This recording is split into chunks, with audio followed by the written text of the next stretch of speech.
how does the man? The false. We believe that all men are created equal. To the magnificent mosaic that is America. From radio beacon to radio beacon. I have a dream today. Change has come to America. Believe me. Knock, knock. Who's there? It's a figment of your imagination. Randi Rhodes Show. Turn up your mind. It's Friday the 13th, you bastards. CNN can now project Joe Biden has won the state of Georgia, flipping the state red or flipping the red state blue, I should say. Donald Trump has won the state of North Carolina. A major, major development in this historic election. I want to go to David Chalian. David, take us through this. Yeah, the final two states we were able to project, Brianna, because the counties in those states are certifying their county vote totals and sending them into the state. We know in Georgia that there's a hand recount underway, but Joe Biden is the winner of Georgia, 14,152 votes ahead of Donald Trump. 49.5% to 49.2%. No Democrat has won Georgia since 1992. This is a huge victory for the Democrats, a state they've long eyed, like a 10-year-long project to flip this red state blue. And Joe Biden did it with explosive growth in the Atlanta suburban area for the Democratic coalition. Big turnout among African Americans, among women. This is a big prize for the Democrats. And then you noted in North Carolina, Donald Trump is going to hang on to North Carolina. 73,602 votes ahead of Joe Biden. Pretty substantial lead, 50% to 48.6%. Again, we were seeing a majority of the counties reporting in and certifying their vote totals. There is not enough outstanding vote for Joe Biden to come close to overtaking Donald Trump. Therefore, Donald Trump is going to hang on to North Carolina and add its 15 electoral votes to his electoral total. That brings us to Joe Biden at 306 electoral votes. Donald Trump at 232 electoral votes. That is a substantial electoral college victory for Joe Biden. In fact, so substantial, it's precisely the kind of victory that Donald Trump labeled a landslide for himself 4 years ago, because that's how many electoral votes he had, 306. And that is what Joe Biden has. And now you've seen the entire map. Color in red and blue. This is your new map of American politics and will set the table for the 2024 presidential election. Oh, my God, they're already talking about 2024. Woohoo, it's over. It's over. It's over. Little Lover Boy, for those of you who grew up in the 80s and remember the red leather pants and the crossed fingers. Remember that? Get lucky, everybody. Get lucky. We did get lucky. So it's Friday the 13th. It's Friday the 13th, and we have been living a political version of the Friday the 13th movies. It is just, I just hope there's no sequel. Don't you hope there's no sequel? Because the next sequel, they will have the scary guy wearing an orange mask. You know that. You know that that's true. I always get confused in the Friday the 13th. Does the killer wear a white Halloween mask, a hockey mask, or does he paint his face orange? Do you know what I'm saying? Because I think that's the next boogeyman is going to be a big, giant, like pregnant-looking, turtley thing with an orange face, like a combi thing. So anyway, we're done. We're done with the Trump, well, we're not done with the Trump presidency, but we're done with the election. We're literally done. The Trump presidency, it continues, just like the Friday the 13th movies. Cheaply made, but terrifying. Lots of people die in those movies. And yesterday was no exception. Yesterday we had 160,000 new coronavirus cases, and that was just a week after we broke the 100,000 case per day measurement. So it took us, less than a week to almost double the new cases per day. You got places where the positivity rate is 40%, meaning 1 in every 4 people taking a test and they're coming back positive. You got places where it's 50%. You got places 46%. This is just, it's unbelievable. And Dr. Fauci is telling us we have to double down, and we have to do it now before the virus double downs on us. And they're talking about 500,000 people being dead by the time Trump skedaddles, by the time he leaves. And I just want people to understand, your president, your current president, no longer your current president quit on you. He quit is what he did. He's a quitter. Not only is he a loser, but he's a quitter. He hasn't said anything in 8 days. Not anything. And in the last 8 days, new cases have gone over 150,000 a day. A day. We have 67,000 people in a hospital right now. 67,000 people, the nurses, the doctors, they are worn out. Some of them are infected themselves, and they're being told they have to go to work anyway. Anyway, some nurses are considering a 2-day strike because nothing has improved for them. No working conditions have improved. In fact, if anything, they're being told, oh, you have COVID? Too bad. Go to work. They don't know what to do with themselves. It is the saddest, sickest, poorest, weakest place America has been in at least my lifetime, which is a long time now. Long freaking time. Just sad. Unbelievable. But here's how the election finished up. Arizona, as you know, I called Arizona yesterday because 2 other news organizations had called Arizona beside for AP and besides for Fox News. So yesterday I said Arizona is gone, and it's gone to Joe Biden, and it looks like the margin of difference was about 11,000 votes, which is almost identical to the margin of victory Trump had in Wisconsin, 11,000 votes. In Michigan, Donald Trump won by a measly 10,000 votes, okay, just so you know. Georgia just certified 14,152 votes for Joe Biden. That made him the winner. And North Carolina, Trump won by 73,000 votes. So that is the map. It is filled in. This is over. And now they're telling us Donald Trump is going to say something. I don't know what he's going to say. Say something at 4 o'clock today. Who hopes it's a concession speech? Who?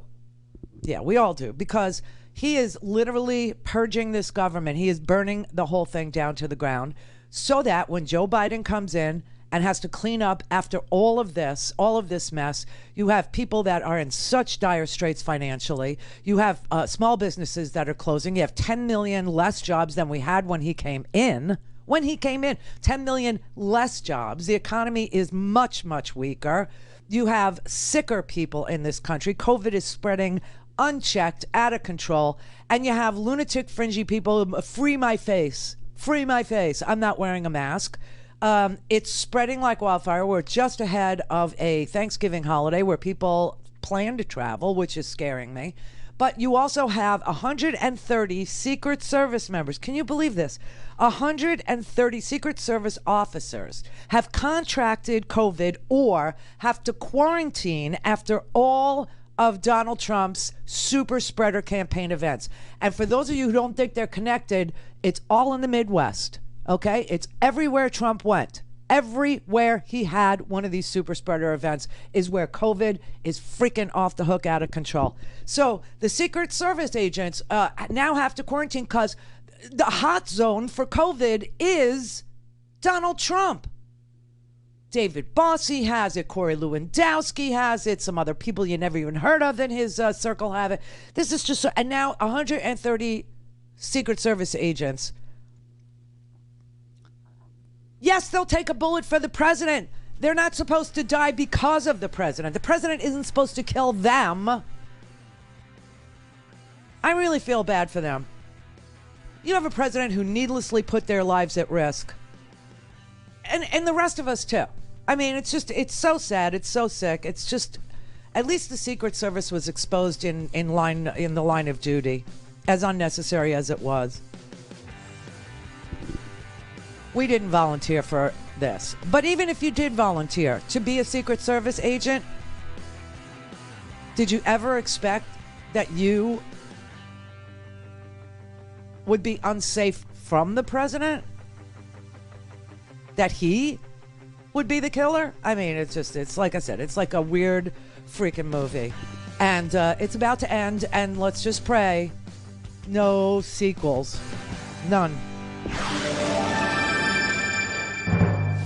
All things Randi at RandiRhodes.com. Go for launch. Speaking truth to power, the Randi Rhodes Show.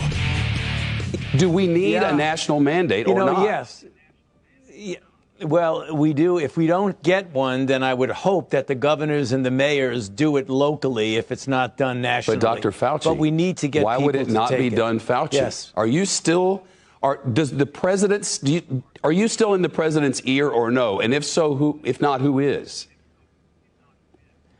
Well, I haven't spoken to the president in quite a while about the situation with regard to the outbreak. The situation, it is very urgent, and that's the reason why I have been urgently saying every single day that we have got to do things that have not been done uniformly and consistently throughout the country.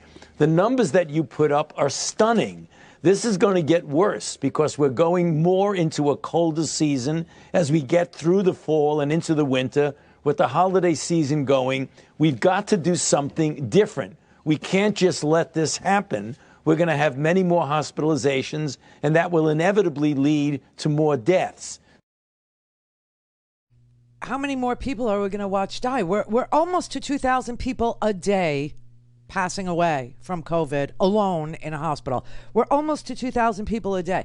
The president today, I'm a little birdie is telling me that the president is going to brag today about his response to COVID. I don't know. He's going to brag today about warp speed.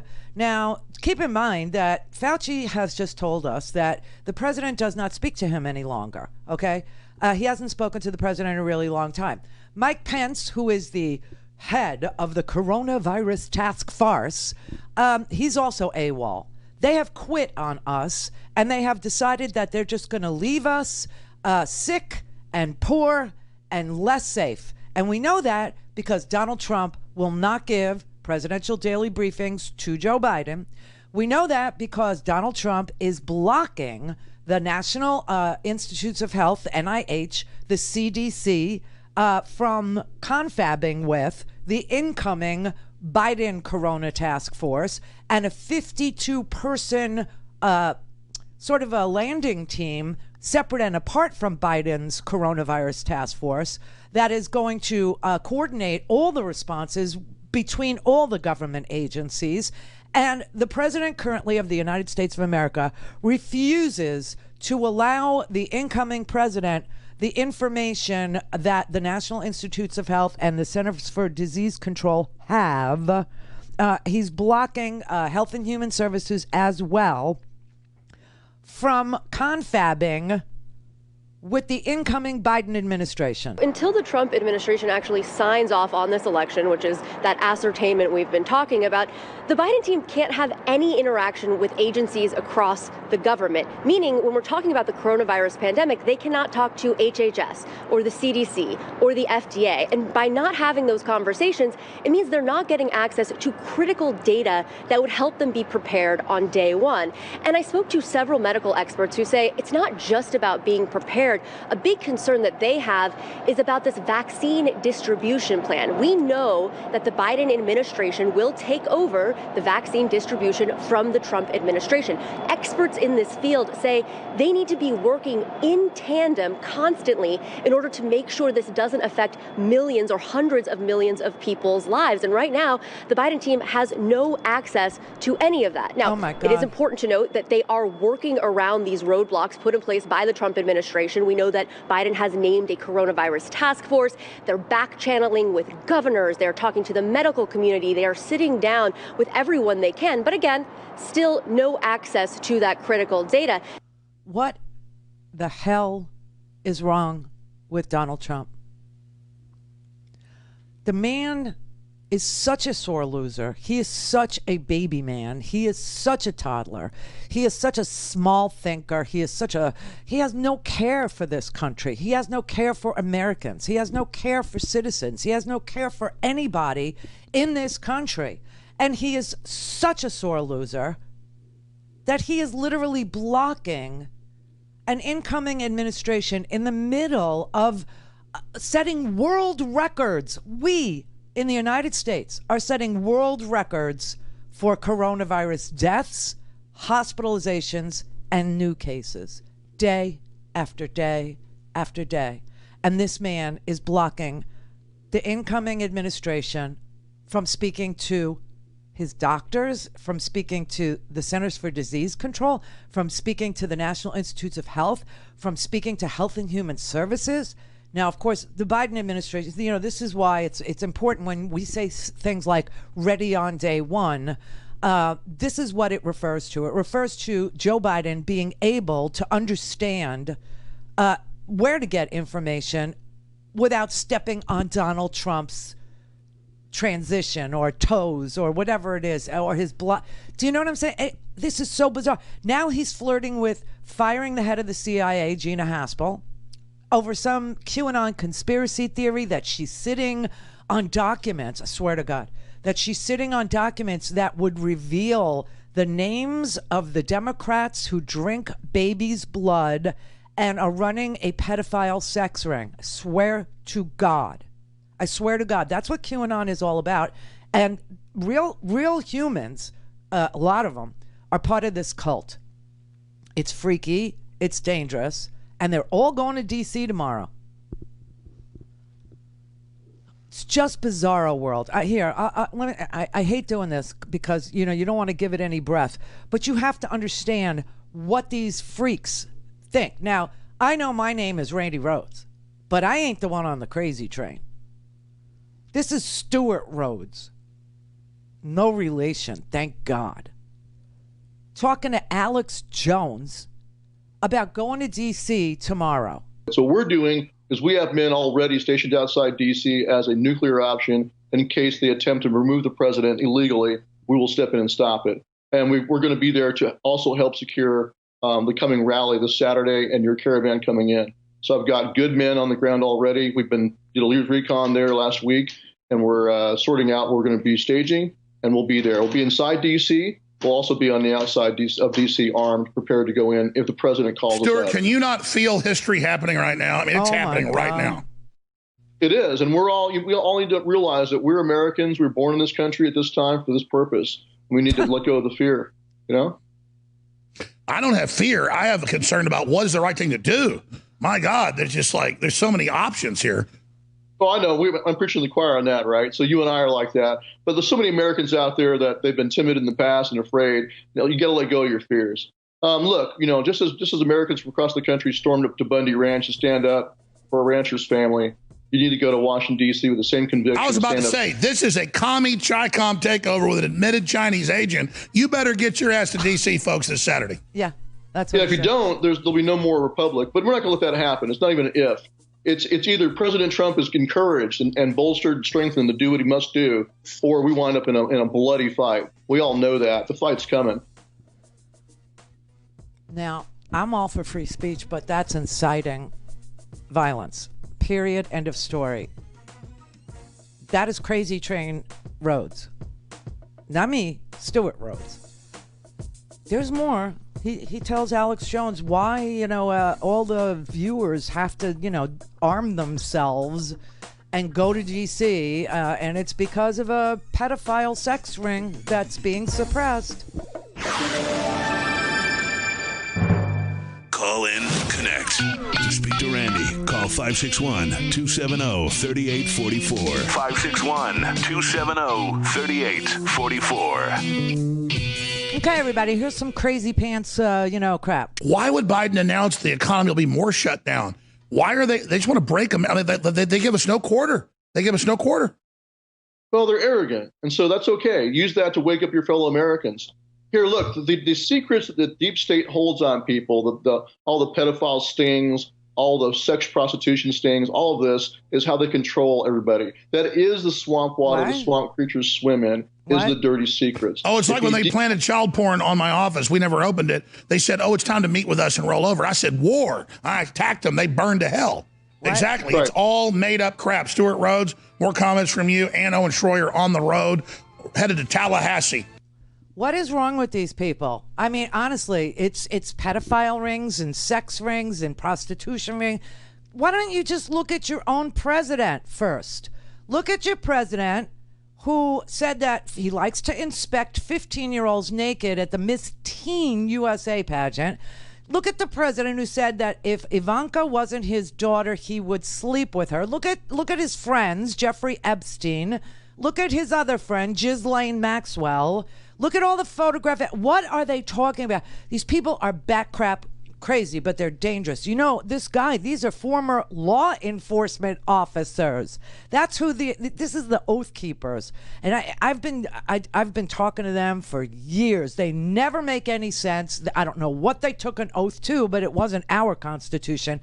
It's like they took an oath to their gun. You know, it's like, I love my gun. This is my rifle. This is my gun. You figure out which one they're in love with. But it's so sick. It's so sad. And you've got a congressman from Virginia. He just lost his election. Why? He's a Republican from Virginia, and he just lost his election, Denver Riggleman, because he doesn't play footsie with these people, okay?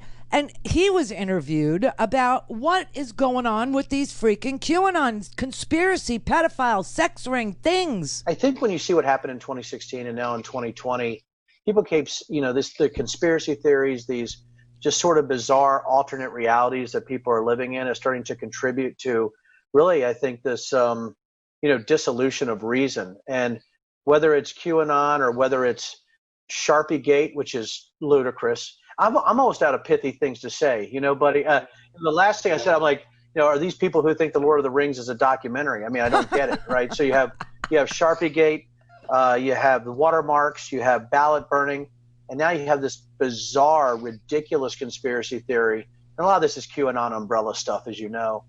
But this, from Steve Bannon, and I think it was who was it, General, retired 3-star, that NSA is manipulating ballots, electronic voting. That really is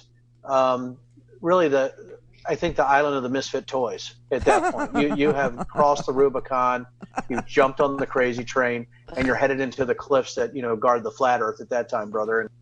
Oh my God. Okay, so they think Lord of the Flies is a documentary, and we're down the rabbit hole with these people. It's really freaky.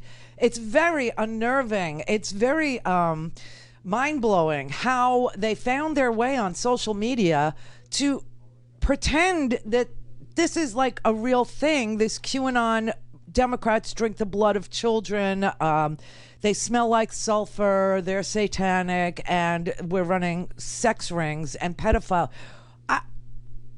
I honestly, and this Chi-Com thing, right, where Biden is a Chi-Com. He's a self-admitted Chi-Com agent. Steve Bannon, who was arrested for fraud for a charity called We Build the Wall, where he stole $1 million from small donors who are in this group, was arrested on a Chinese billionaire's yacht. That's really fact checkable. That's like really something you could know.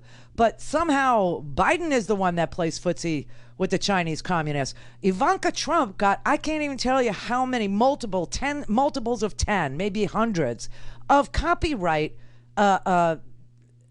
Chinese copyright trademarks while her father was president and she was a senior advisor in the White House.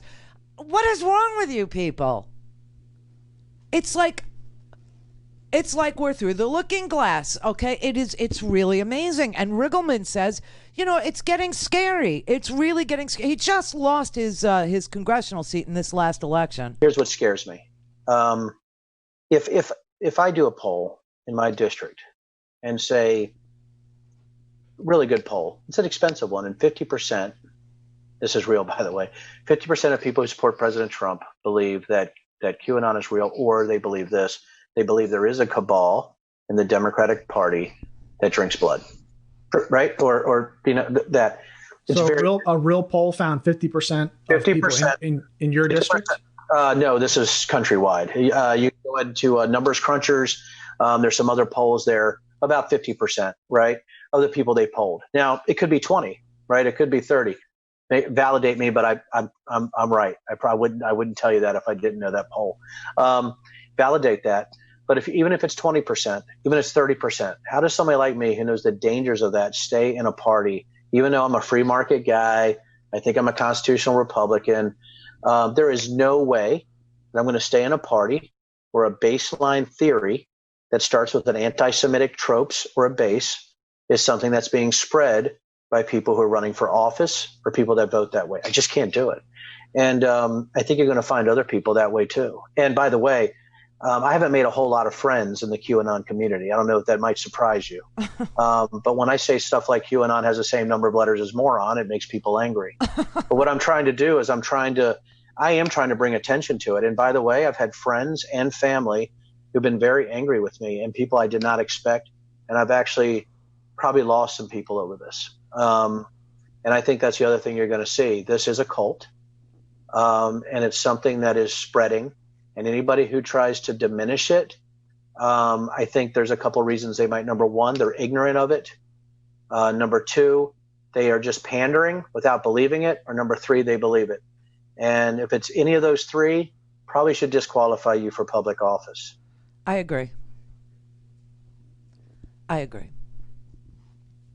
This thing is out of control. And I know that those of us who live in the real world here, those of us who read newspapers, those of us who actually follow politics, show up at our town halls, people who actually campaign, or people who pay attention at least, or vote and, research their ballot, whatever. This is so bizarre, right? But when you're in a bubble of reality, which is really where we are, we're in the real world, you sort of have a tough time understanding that there are millions of people in this country, multiple millions of people in this country who listen to crap like Alex Jones. Fox News is their Bible. They never read a newspaper.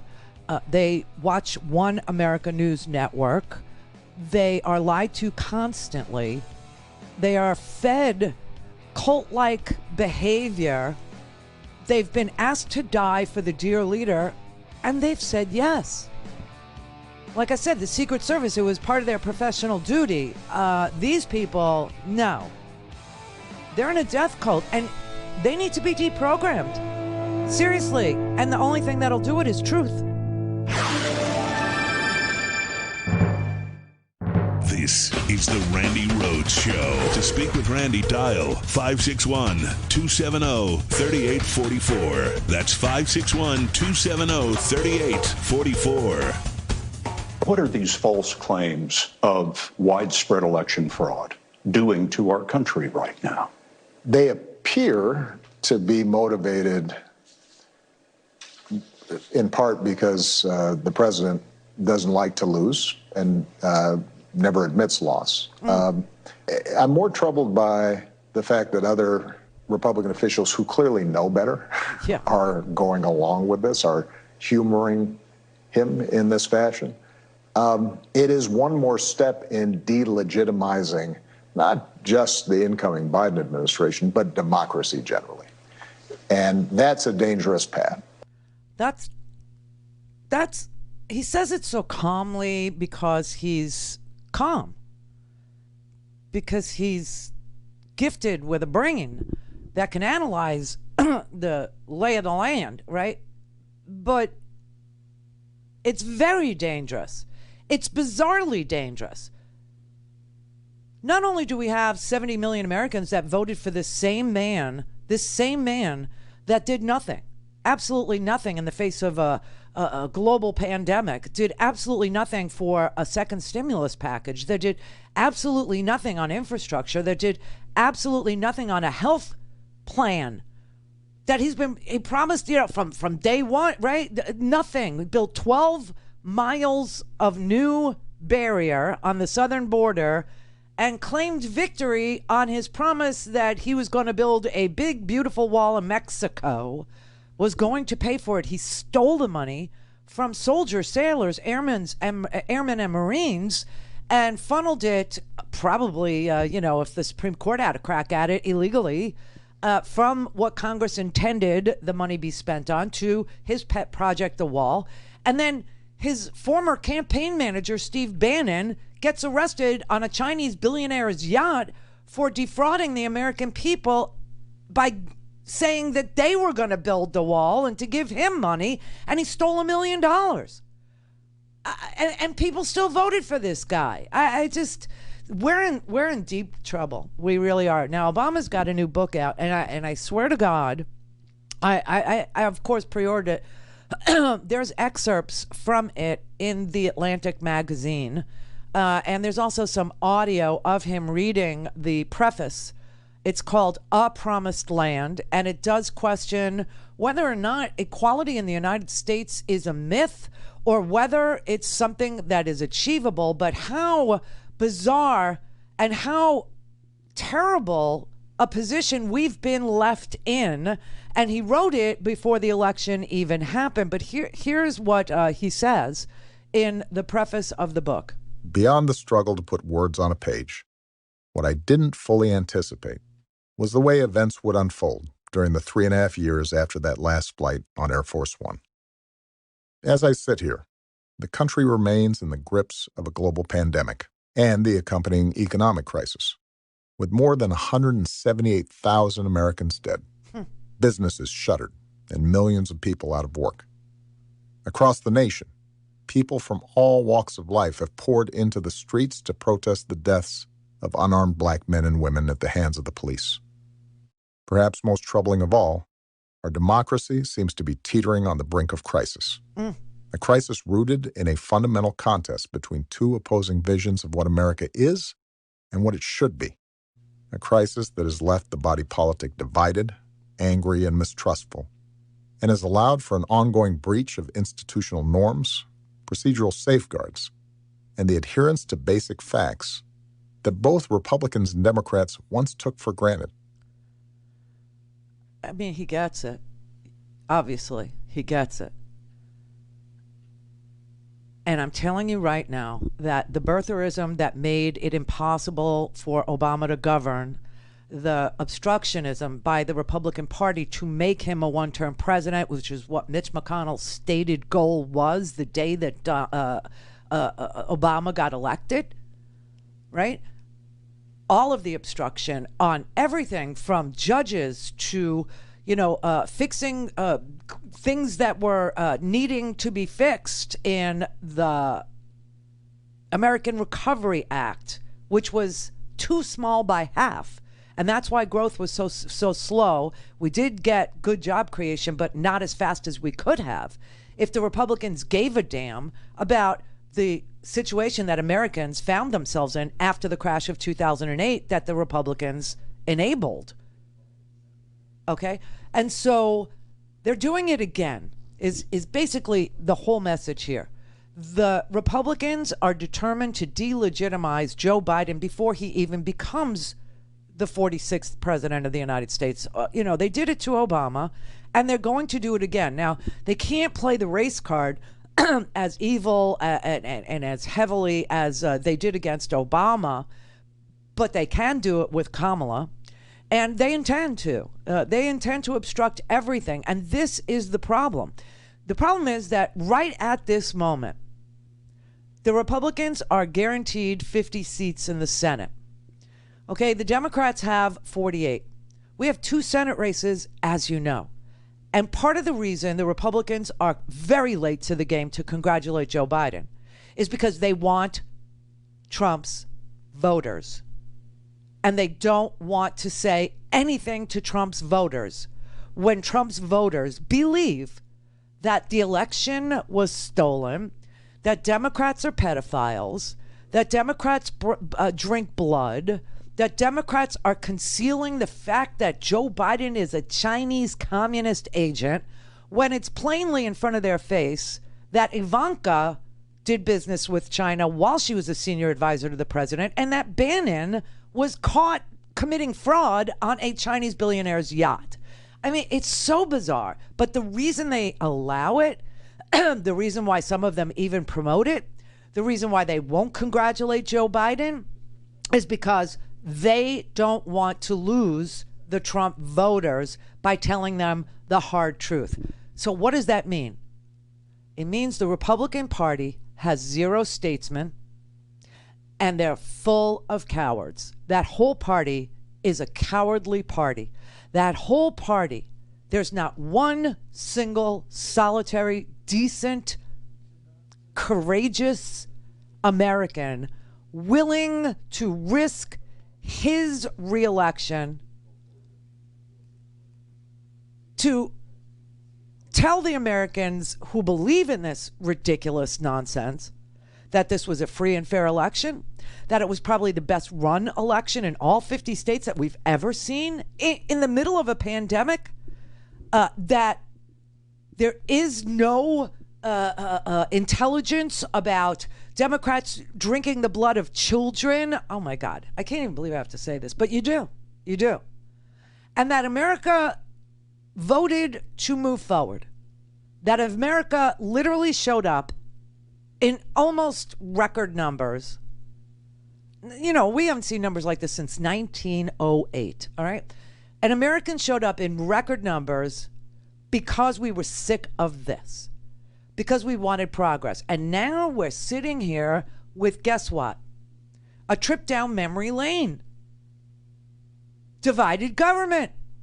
Mitch McConnell could be the majority leader yet again and be the impediment to progress, along with his friends Ted Cruz and Marco Rubio and the whole slew of lunatic fringy guys who let Donald Trump call their wives ugly, let Donald Trump say their dad killed JFK, let Donald Trump call them little Marco, let Donald Trump say that you're ugly, like Rand Paul. He could do 20 minutes on Rand Paul's face, insinuate that they have small penises, and they're fine with it as long as they don't lose Trump's voters, even though they're going to lose Trump. And let me tell you something. Here's what's got to happen. Donald Trump has to be indicted for many crimes. Obstruction of justice. There's 10 different obstruction charges in the Mueller report, okay? There's also perjury in the Mueller report. There's also tax fraud and insurance fraud. There's also bank fraud. There may be money laundering. I don't know. I'm not aware of what the Attorney General of New York or the District Attorney has on him. But trust me, these Republicans, they are going to start rooting, truly, privately, for Donald Trump to be arrested, to end the madness.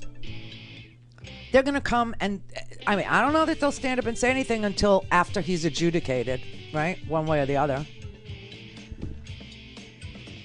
But they are going to secretly wish that he would die in jail and just go away so that they could have a shot at explaining this or showing it. They won't explain it, and show it to the Trump supporters, right?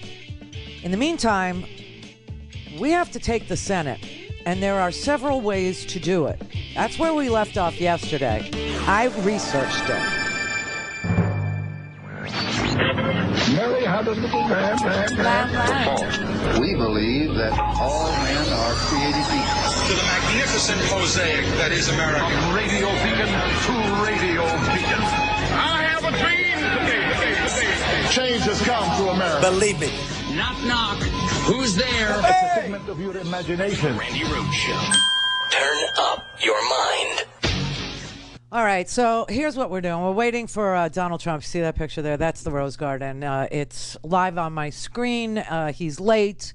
He's the only president that was ever late for Veterans Day, because we celebrate Veterans Day at a specific time, 11 o'clock in the morning, for a specific reason. He was late for that. So anyway, everybody's waiting for him to speak publicly for the first time since he's become a loser. But in the meantime, I just wanted to tell you that yesterday when we left off, we had a really interesting phone call from a guy who was suggesting something that I said, you know, I appreciate what you're saying. I just don't know where we could pull from. He was suggesting that in states where there is a Democratic governor, but a Republican senator or two, that we don't just make the play for Georgia for Warnock and Ossoff, and we're going to Warnock or Ossoff for those two Senate seats in Georgia, which was called today, as you know, for Joe Biden by 14,000 votes, which means we could possibly win both Senate races in Georgia that are held on the same day, January 5th. But that's not the only route. This caller was explaining that he had heard this idea on Tom Hartman's show from a caller to Tom. And that goes something like this. Joe Biden expressed that he wants his cabinet to look like America. Well, America has 72 million Republicans that voted in this last election in it. 77 million of us, but 72 million Republicans. And so if Joe Biden is signaling that he's going to pick some Republican or some Republicans for various positions in his administration to make it look like America, why not go shopping for that Republican in states where there's a Democratic governor who would then be able to nominate a Democrat to take that Republican's Senate seat? Well, I loved the idea, but I wasn't sure in the last seconds of the show yesterday when I went to his call, what states could we look at? What states could we possibly pull from? Well, I got so much email from people. Thank you so much. I answered you. If you wrote me, I wrote you back. So thank you. I really appreciate some of the research that you guys did. The best suggestion, there's lots of suggestions, as it turns out. There are lots of states that are in this position with Democratic governors and at least a Republican senator. I'll go through the list, but my favorite one was Maine. My favorite one was Maine. Why? Because as shocking as it is that Susan Collins, a Republican, is going back to serve in the Senate after this Kavanaugh BS and after the disappointing performance of standing up to Donald Trump that she has displayed to her voters. Apparently, she knows her state really well and was able to secure a victory for herself and will go back to the Senate as a Republican. Turns out, Maine's got themselves a Democratic governor. Her name's Janet T. Mills. Not exactly a name that trips off the tongue. Learn it. I learned it last night from somebody who sent it to me. Janet Mills is a Democratic governor in Maine, and Susan Collins is a Republican senator who could easily be given some sort of cabinet position. Now, I went through all the cabinet positions, and I don't know which one you think she would be great for, but, we do have, I don't think Secretary of State. I don't think Treasury, definitely not DOJ, Justice, not Defense.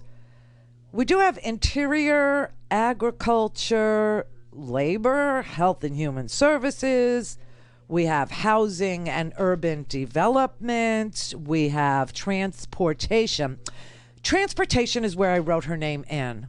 I don't know why. I just felt like that. So I wrote her name in. We have Energy, nah. Education, no, want a teacher.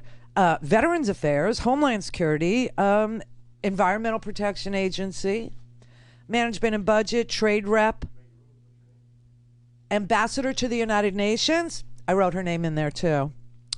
Council of Economic Advisors, Small Business Administration, lots of cabinet positions to fill. Just saying, that's one state. Here are the other states. And you'll tell me if I missed one. Because if you live in one and I missed it, I would love to know, okay? So here are the states with Democratic governors that have at least a Republican senator who will be in the next Senate. So Montana, right? Montana has Governor, hey. Could you get out and close the door? Thank you. So Montana has Steve Bullock as governor. Now, he tried to run for Senate, but he lost to Steve Daines, right, who had one term. So Steve Daines is a Republican. But Governor Steve Bullock is a Democrat, and he's still the governor. Pennsylvania, they have a Democratic governor, Tom Wolf. And we have Pat Toomey, who is a Republican senator from the state of Pennsylvania. Maybe Pat Toomey is interested in one of these jobs at Commerce or Labor or Housing. I don't know. This is why Joe Biden is such a great pick for president. Joe Biden knows Pat Toomey. Joe Biden knows what he's interested in. Joe Biden would know the kind of thing that might make Pat Toomey not want to run for re-election, but would rather have a nice, secure 8-year job doing something in the administration. I don't know what Pat Toomey's really interested in. Maybe somebody from Pennsylvania is very deeply familiar with Pat Toomey's interests, but I know Joe Biden would know. So there's one. Of course, I just mentioned Maine. Joe Biden would know what Susan Collins is interested in. I know her husband's a lobbyist, so I don't know. I don't know what his area is. Probably taxes or something like that, because that's mostly what they do. Kentucky has a Democratic governor. They got Andy Beshear over there in Kentucky. But you do have Mitch McConnell. Now, maybe if Mitch can see that he'd be a minority leader because he's picked off a couple of senators, or lost Georgia, maybe Mitch would like to, be Treasury or some other thing. I don't know. And then you got idiot boy Rand Paul. I don't know. He's a doctor who doesn't believe in using a mask. Okay. Put him in charge of Health and Human Services. No, I'm kidding. Let's skip over Kentucky. That's not a great place to mine. Also, Louisiana, not a great place to mine. Why? Because you've got a Democratic governor in Louisiana. I didn't realize all these people, I know their names. I just couldn't connect it yesterday. But doing this was such a good exercise. You should try it. Anyway, in Louisiana, we have Democratic Governor John Bel Edwards, but we've got John Kennedy, the lunatic, fringy senator from Louisiana.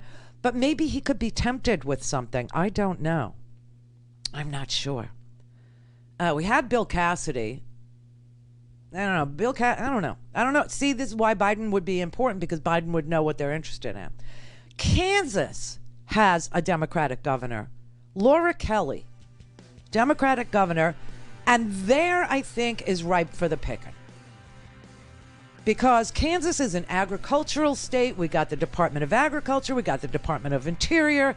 And you have Senator Pat Roberts and Senator Jerry Moran. And both of them are Republicans. But you have Laura Kelly, the Democratic governor. Now, North Carolina is a non-starter, and I brought it up yesterday because you do have Democratic Governor Pat Cooper, whose name I could not recall till I looked it up. But they have a strange rule with regard to who the governor can pick to replace a senator. And that rule states that the governor has to pick somebody of the same party as the leaving, exiting, or transferring senator. So North Carolina is a non-starter. Also, Louisiana and Kentucky are non-starters. So we have several states, though, that are in play. All things Randi at RandiRhodes.com. Go for launch. Speaking truth to power, the Randi Rhodes Show. All right, we're still waiting for the Orange Menace to step up to the microphone. It's just unbelievable. But all right, John in California. Hi, happy Friday the 13th. Or not. Fred in Connecticut. Yes. May I help you? Hello? Hello. Yes, the Republicans, have they changed their ways since the Civil War? What are you talking about now? The Republicans haven't did nothing for the country since the Civil War. What are you talking about now? Republicans is not good. Carol in California. Hi, this is Carol in Wisconsin. Oh, okay. This is the happiest day of my life, this Friday the 13th. After 36 years of being with my partner, we got married today. Oh! And we have no one to share it with.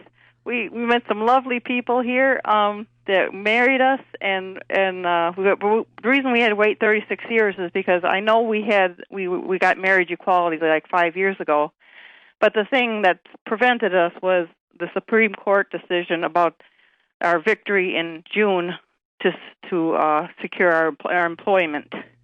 And since we're of retirement ages, we were still fearful of the employment situation. So we were finally able to get married. 36 years, Randy. I'm so happy. That's lovely. I can't believe I lived this long. Where are you? I can't believe I lived this long to see this. Where are you registered? I'm registered in Milwaukee County. No, I mean for wedding gifts. Oh, No, my family.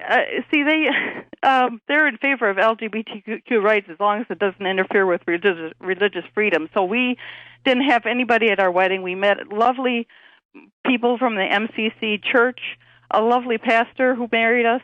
2 men we had never met before in our life stood up for us. It was just the 5 of us today in a church, and we got married. Well, I'm very excited for you. I'm very happy for you, but I really think that you ought to go to the Knot and register for wedding gifts, and that way we can send you things. Oh, no, that's okay. Yes.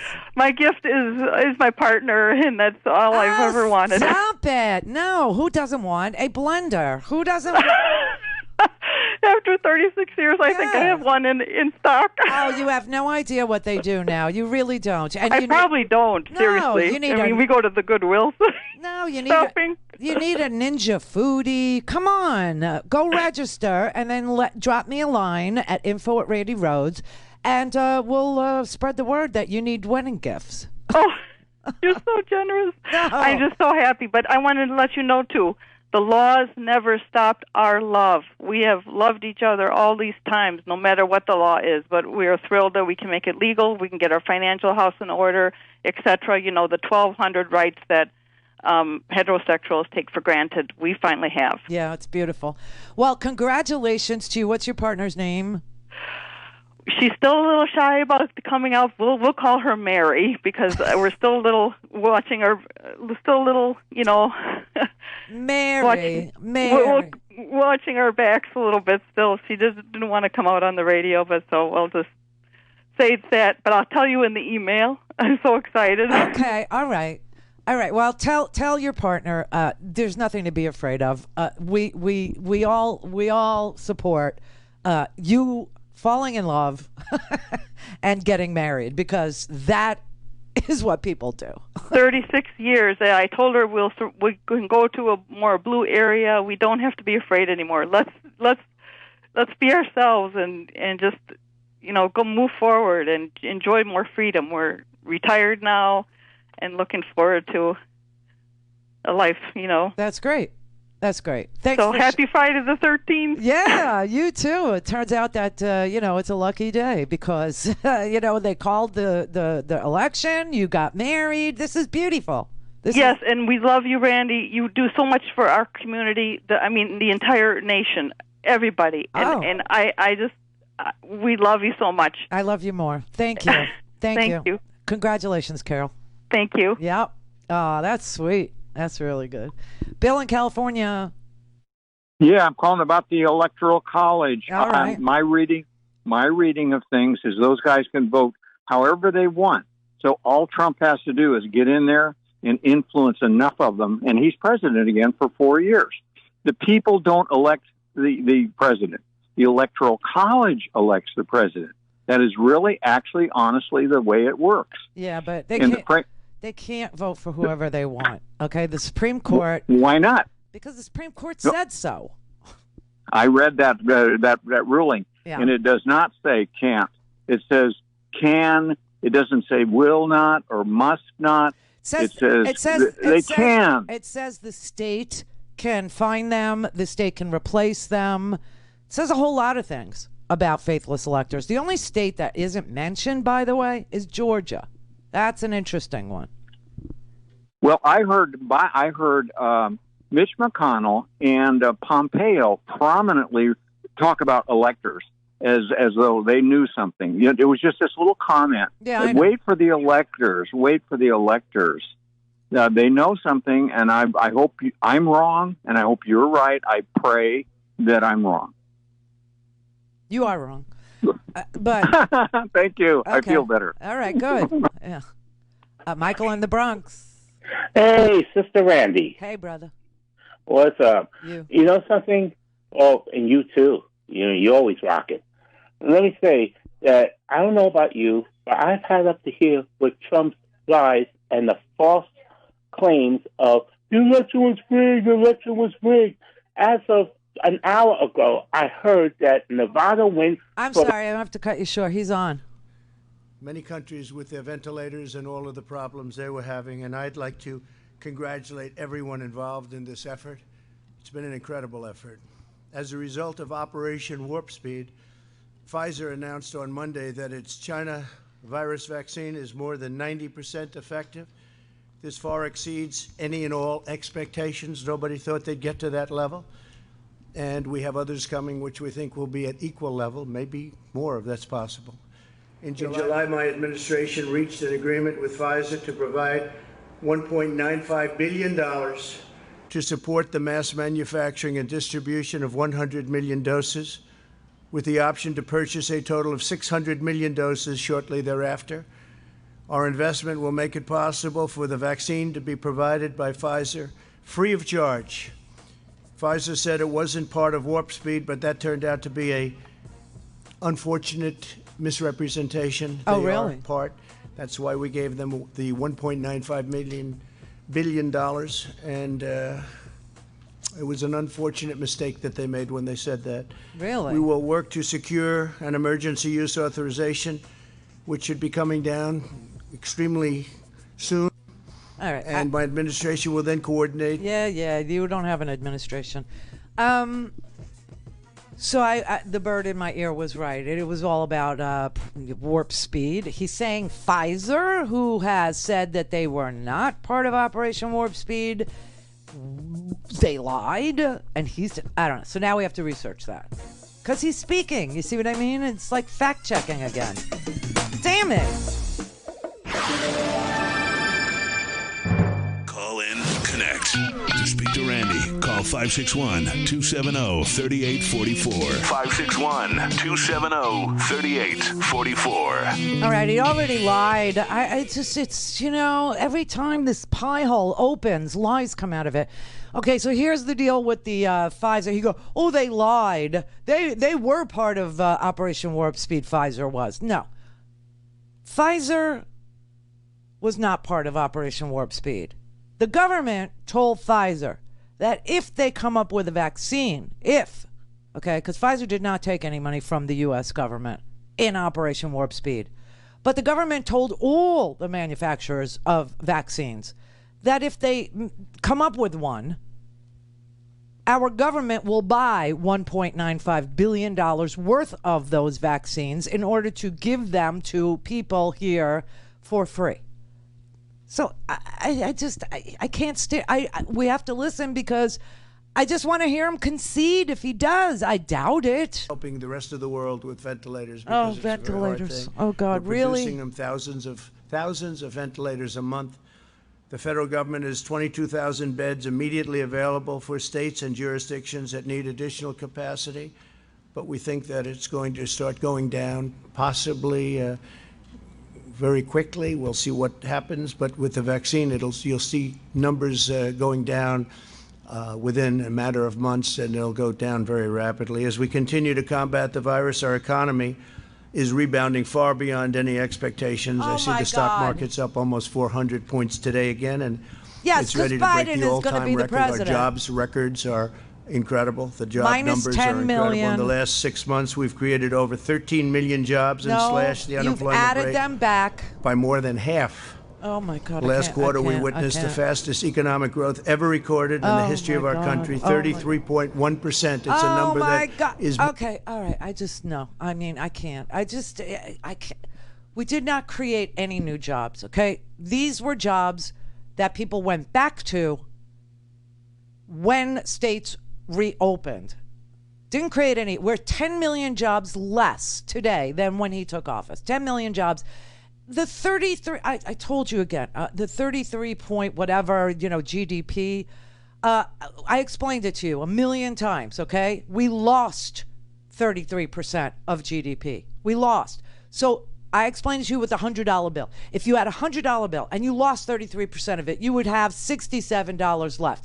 If that $67 then grew by 33%, you would still be in the hole for what you had when you had the $100. Okay? That is the real math. This is sick. He just cannot stop. He can't stop. The man went AWOL. He quit on America because of his fragile ego. He knows he lost this election and he wanted to come out and he's dying to say something to somebody. And so he's standing there and he's lying about this fabulous economy, which sucks, okay? 8 million more people are in poverty today than were a year ago. 10 million less jobs than when he came to be the president of the United States. GDP did not grow by 33%. We lost 33% because of COVID. That put us at $67 on our $100. And if your $67 then grows by 33%, you still are in the hole. Pfizer was not part of Operation Warp Speed. The government said they wanted Pfizer to be, and Pfizer said, no, we don't. They're a German company. They don't want to take any money from the U.S. government. So the deal was that whoever comes up with a vaccine, the U.S. government would buy $1.95 million worth of vaccine. He's lying. I'm so sick of it. And he's lying while cases have gone from 100,000 a day in just one short week where he was AWOL to 160,000 new cases a day. A day. We lost almost 2,000 people yesterday. Almost 2,000 people died. And he's giving himself a pat on the back? Holy crap. Leroy in Maryland. Hey, how you doing, Randy? Hey. Love you to death. Thank I've been listening to you for a long time, but I had to call in today because I heard, this thing with the senators going into the cabinet, and I don't understand what the incentive would be for them to do that, because the GOP is going to spend about $1 billion in Georgia to retain the majority. So why would the Republicans give up the majority? And then, secondly, most Republicans are followers. So wouldn't Susan Collins and the other guys be shunned from the party? I'm just a little, confused. So maybe you can help me out. Oh, so, it's up to the individual, right? I mean, if Susan Collins feels like, it's a better deal for her to be in the administration than it is to be in the Senate, why wouldn't she go? The Republican Party left her, really. I mean, she was forced to vote for a guy who she knew was an abuser of women and a drunk, right? I mean, we all know Kavanaugh is a drunk. He likes beer, whatever. And he lied under oath during his own confirmation hearing. I mean, if she's had enough, why wouldn't she want to go to the administration? Why wouldn't she? And there's talk now that Angus King, who is the independent senator from Maine, that Biden is considering him for an intelligence position, maybe even the DNI position. Angus King is an independent, right? So he may caucus with the Democrats, but they don't get do they get counted with us or not? I don't know. That's a good question. But I know that they vote. But what I'm saying is that with the fact that the Republican Party, and especially Susan Collins, they've been down to Trump because they don't want to be shunned and they want to be a part of it. So I don't understand what would her incentive be, and has she given any indication that she's tied to the Republican Party? Is that something I missed? So, like I said, if the job is a good job in the administration and she feels like going, why wouldn't she go? I mean, honestly. Pat Toomey, from Pennsylvania, if he feels like it's a great job in the administration, why wouldn't he go? Same thing with, Pat Roberts or Jerry Moran from Kansas. Maybe they want to be in agriculture. Maybe they like being Secretary of Agriculture. Maybe they feel like they could do more as Secretary of Ag than they can as, one of 100. Well, I can understand that because maybe you're right, but they have shown no character. No empathy. No compassion for the average man. And if they went into Joe Biden's cabinet, wouldn't there be conflict with the way that they think and the way that Joe Biden thinks? But Joe Biden said that he's willing to work with Republicans. Joe Biden is the guy who always crosses the aisle. Joe Biden is the one who said he's going to make his cabinet look like America. Well, America includes, as we just learned, 70 million Trump voters. Okay, I got that, but upstairs there are other Republicans. What I'm a little bit confused is Susan Collins just went through a big fight, spent a whole lot of money, and not the other money. ones too. It's not her money. Seriously, dude, it's not her money. She just goes and fundraises, and that's a tough slog too. I've been to a million fundraisers. They have them breakfast, lunch, dinner. I don't think you get that it's not just dialing for dollars, and that you have to leave the Senate in order to do it. It's a raising money is a full-time job. Maybe she's done with it. Maybe she doesn't want to do it anymore. Other Republican senators might feel the same. I don't know. We'll have to see. This is the Randi Rhodes Show. To speak with Randi, dial 561-270-3844. That's 561-270-3844. Oh, my God. Friday the 13th went really, really, really, really fast. The election is over. Donald Trump still hasn't conceded. He's in the Rose Garden right now with General Gustav Perna, who is the CEO of Operation Warp Speed. He's a uniformed military dude. He lied so early in his appearance today that I just can't pay any attention to him, and he's not going to concede. That is not going to happen. I remember somebody called I don't know how many weeks ago and said, is Donald Trump going to be the first president that refuses to concede? And I said yes, and that seems to be the case. It just does. Donald Trump is blocking the incoming Biden administration from having any contact with the National Institutes of Health, with HHS, with Center for Disease Control, CDC. This is just so sick. This is so sick and twisted. And all he wanted to do today was open his pie hole and take credit for Operation Warp Speed, which is about vaccine development. And the one company that announced, and we don't know if how exuberant to be about Pfizer's news, because Pfizer's news is a press release. It's not peer-reviewed. However, it does seem to be good news, let's put it that way, that the vaccine that Pfizer seems to have has 90% efficacy, meaning it's better than the flu vaccine that we currently have. The flu vaccine that we currently have gives you 50% protection from the flu. But they say that theirs targets the protein that's in the coronavirus, cell, the spiky cell, and that it actually creates antibodies that defeats it, and it works 90% of the time. Well, that's great news. But they are not part of Donald Trump's Operation Warp Speed, and they were very clear that they were not. And then he tried to take credit for the stock market again, which is weird because the news that's making its way around the world is that Donald Trump is not going to be president of the United States of America come January 20th, 2021. So I don't know what the hell he's talking about. And then he bragged about how great this economy is when it really blows. So I just can't. I can't listen to it anymore. Mike in Milwaukee. Hey, Randy, how you doing? Hey. Hey, long-time listener. I've called you before. But yeah, I thought so. I know I'm going to get pushback on this from you, but I'm calling a pushback because your caller kind of hit me to something, and while I was waiting, I quick looked it up, and Obama did have Republicans in his cabinet. I remember LaHood because of the high-speed rail that they wanted to build here in Wisconsin, and Walker wanted to take that money for highway, and LaHood told him, no, you couldn't have that money for that purpose. So I know that this has happened before with Obama, but I cannot see any of these Republicans that are in Congress right now leaving the party to go and join Joe Biden. I know what you're saying.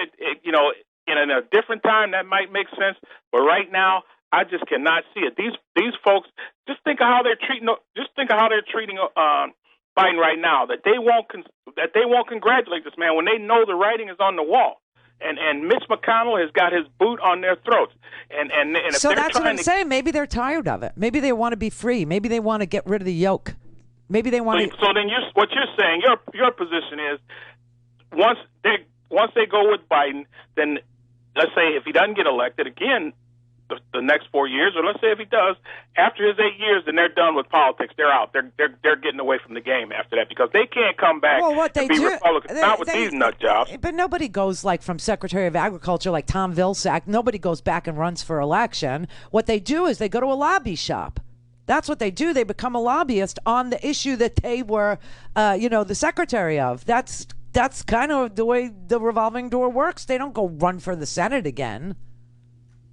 All right. I just can't see it. I mean, I saw how the way these folks are acting and how they're acting right now, and I'm like, it just for some reason I can't connect those two dots in my head right now. I mean, the way that they're acting. I mean, even the guy from Oklahoma, you know, he came out and said, okay, if they don't give Biden his briefings today, then he's going to step forward. And then all of a sudden he corrected himself in that now. You know, now he's changed his course. And I'm like, what is with these folks? You know, there's not a brave soul in that bunch. So who's going to step out there knowing that they will, I guess, if they don't have to run again, obviously they could probably do it. But I was going to say, knowing that they can meet the wrath of those 72 million. They won't run again. They won't run again. I just don't see it. You know, they won't run again. Okay. They won't. The only person that I'm aware of that has, you know, goes from an administrative job to this, you know, to run again for something. They run for president. Do you know what I mean? Yeah. Like Nikki Haley. Right? She was governor, then she went to work for the Trump administration, then she was forced to resign, right? Because, you know, and now she'll probably run in 2024. That's my best bet. All right, I'll be watching. But the Secretary of Agriculture or the Secretary of Education, Labor, they don't run for the Senate. They don't, like Robert Reich doesn't run for the Senate. You know what I mean? Crazy lady, what's her face for our education secretary now? Betsy DeVos. I mean, she's nutty enough to try something, but no.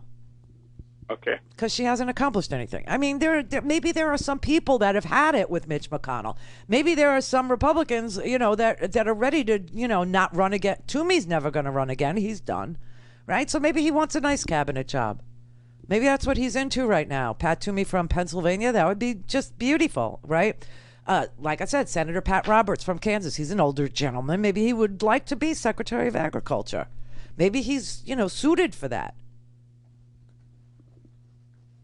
I think Jerry Moran would be interested in something with defense. I don't know. You know, it just, like I said, Joe Biden would know what they're interested in. Mike in Pennsylvania. Oh, yes, Randy. Pat Toomey announced a couple of weeks ago that he was not going to run for re-election. That's right. And the other item I would like to address is this possible vaccine is not going to be effective worldwide because of the conditions that it has to be transferred in. Oh, well, they created their own boxes. Pfizer actually created, you know, these cold boxes because they were aware of the shipping requirements. I think it's like 96 degrees below zero, some crazy number of freezing, right? So it's not going to work in Africa. Well, they built their own boxes to distribute these vaccines in for 6 billion people. But as far as distribution, yes, that's a logistical nightmare. I mean, it's just it'll never happen. You know, I think it will happen, but it won't happen. Like people think, oh well, we are, you know, an emergency use authorization, and now all of a sudden it's, you know, at your pharmacy. It doesn't work like that.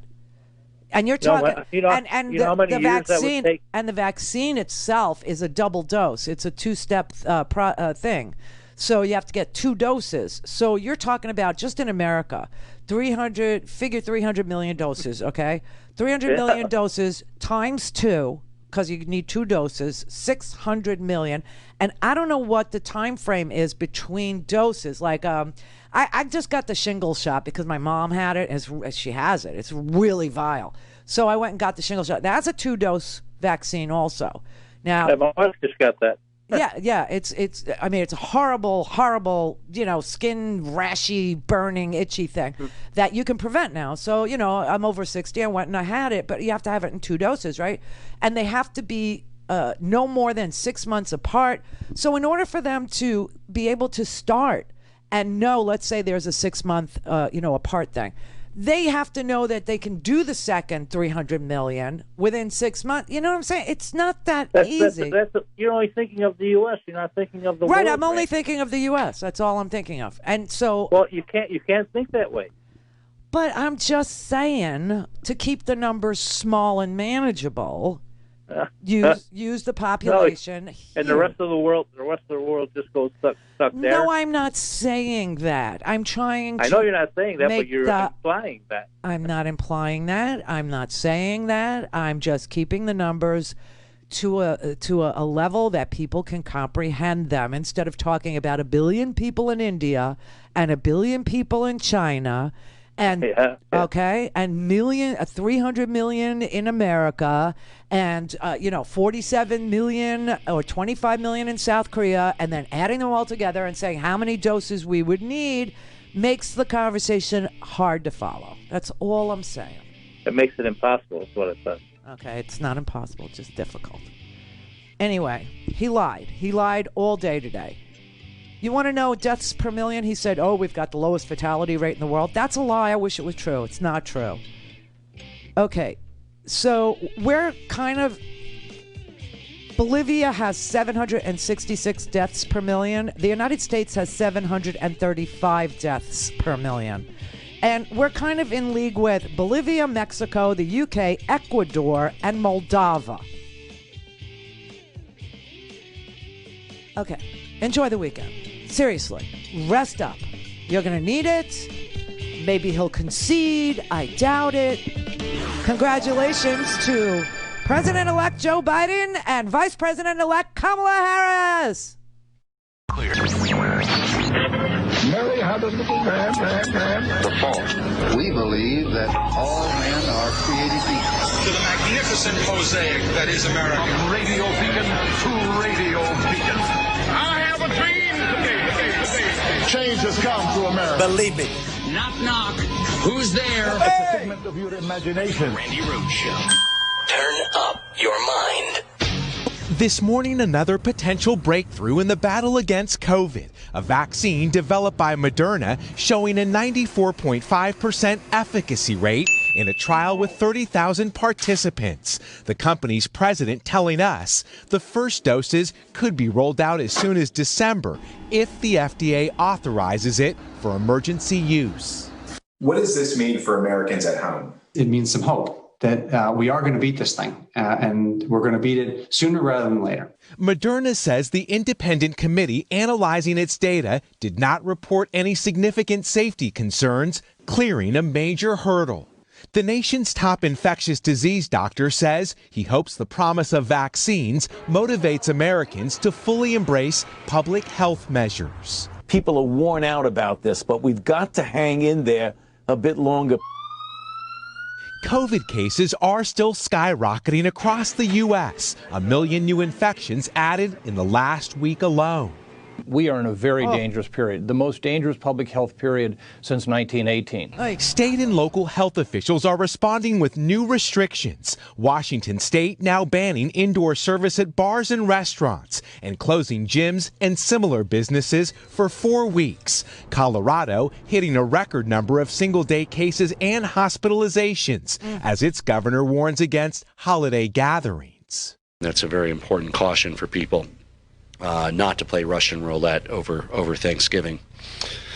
You wouldn't do it with a gun, and you shouldn't do it with a virus. Chicago's mayor issuing a 30-day stay-at-home advisory. Residents are only to go out for essential needs. While in Minnesota, Sunday's obituary section of the Star Tribune was 10.5 pages, a grim symbol of a pandemic season growing darker by the day. Ay.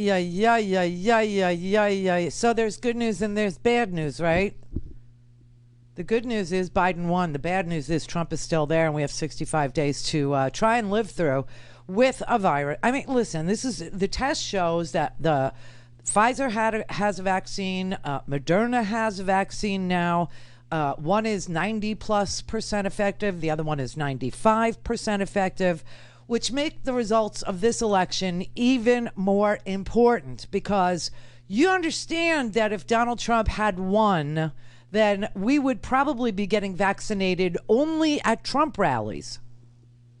Like, you would have to pledge complete allegiance and loyalty to the dear leader in order to get the vaccination, right? He would only make it available to his supporters. We would have to hide our true beliefs to be eligible for a vaccination, sort of like Jews in, medieval Spain. Spanish Inquisition reference for those of you who don't know history. All right, then. So, we have to just make it through the next few weeks. And then we have to wait until millions and millions and millions of doses are manufactured, packaged, shipped, and available. They are going to have to do, the frontline healthcare workers first, I'm guessing, right? People who put themselves in the middle of the muck, people who put themselves, right in the mung. So I'm guessing they say we could have something like 20 million doses by the end of December. We have 300 and plus million people here. Let's leave the kids out, I guess, right? And just do emergency workers, frontline workers, EMTs, police officers, nurses, doctors, people in the hospital, right? I don't know when I'm thinking April is what I'm thinking, April. But meanwhile, what we have is Chicago with emergency shutdown orders. Colorado is seeing an increase. Oh, here's a number for you. Last week alone, we saw 750,000 new cases. 750,000 new cases. It took us like 9 days prior to this million, when we were at 9 million to get from 9 to 10 million. I think it was 9 days. 6 days to get from 10 million to 11 million, and now we're over 11 million. Listen, it can't happen soon enough. It just can't happen soon enough, right? But just a word of caution, this particular vaccine has not been peer-reviewed. We're working off of press releases and Anthony Fauci, who Donald Trump doesn't talk to anymore. Do you know Donald Trump hasn't been at a COVID briefing for 5 months? I know, it's sick. 5 months. 5 months! The man ignored everything. He just didn't want to know. He didn't want to see. He didn't want to hear. He didn't want nothing. Absolutely nothing. And this is why the rates are doubling. And he went throughout the country with these super spreader events. Washington, D.C., I got to tell you, over the weekend, did you see what happened there? First of all, it is so sad that propaganda works so well because his supporters are so completely in the dark. Let's just put it that way. The world that they live in omits every fact that is knowable, that's available, about how this was the cleanest election we've seen in forever in this country. And they, I swear to God, showed up in D.C. this weekend, and they sat there and they looked at they say it with a straight face. You have to understand that Trump voters believe this thing, okay? They believe what they're telling you. I will never accept Joe Biden as president. I mean, if that's your question, that's my answer. I just don't believe that he's right for our country. You think Donald Trump has won? Absolutely, I do. I mean, for me to believe that Joe Biden got 78 million votes, got the most votes of any president ever in the history of voting, I find that very hard to believe. That's never going to be accepted. It's never going to be accepted. Oh my God, it's just, wow, this is unbelievable. Listen to this. I came out here to support Trump, first of all. Second of all, to draw light on a hoax, on a stolen election. And certainly it's about Trump for me, but it's a bigger picture too. I mean, if we allowed this to happen in this country, why bother having votes ever again? Why have an election ever again? Just feel like Donald Trump was cheated out of the election, and it's I feel like every American should be upset because I feel like our vote doesn't count. I stayed up late on election night till 3 a.m. Trump was comfortably in the lead. I woke up at 6 a.m. 3 hours later, and now it's a dogfight. We're in a race here. Come on. I think Americans need to stand up and ask for answers. Well, I found this in the garbage about 40 years ago, and I've been waiting to take it to a protest, and I thought this portrait of Donald Trump would be great right now. Trump's clownish behavior is unacceptable, but it's also dangerous. And I don't understand how these people can be so enthusiastic about such a man. I think you look like a bigger target than I do. Do you know what guns are? I do. Do you know where the guns are? I do have a job, actually, and I go to school. I'm full-time. Thank you, though. Thank you. Do you know what socialism is? I want to hand it over to China. We saw the turnout and the effort that Biden put in to the campaign. I mean, we saw the turnouts that he had at his rallies and whatnot. I mean, there's more people here today than Biden had in all his rallies combined. I mean, rallies do matter. A number of people do matter.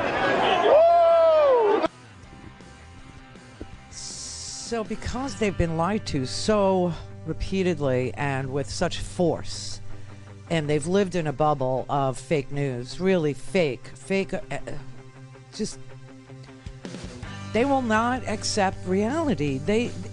I mean, this is just dangerous. All things Randi at RandiRhodes.com. Go for launch. Speaking truth to power, the Randi Rhodes Show. Okay, right at this moment, Joe Biden is speaking as the pandemic worsens, and Donald Trump is sowing transition chaos. And this is supposed to be about the economy. So let's listen in. To get people, business and labor, together, agreeing on the way forward, which I'm convinced the American people will be ready to do when they hear what we have in mind. And I'm very pleased that they all came together around the same table to advance areas of common ground, and we agreed we're going to continue these conversations. They represent very different perspectives, but I'm convinced that we can all come together around the same table to advance areas of common ground, which are really, I wish you could have all heard the conversation. It was really encouraging. And that's what we were ready to discuss today.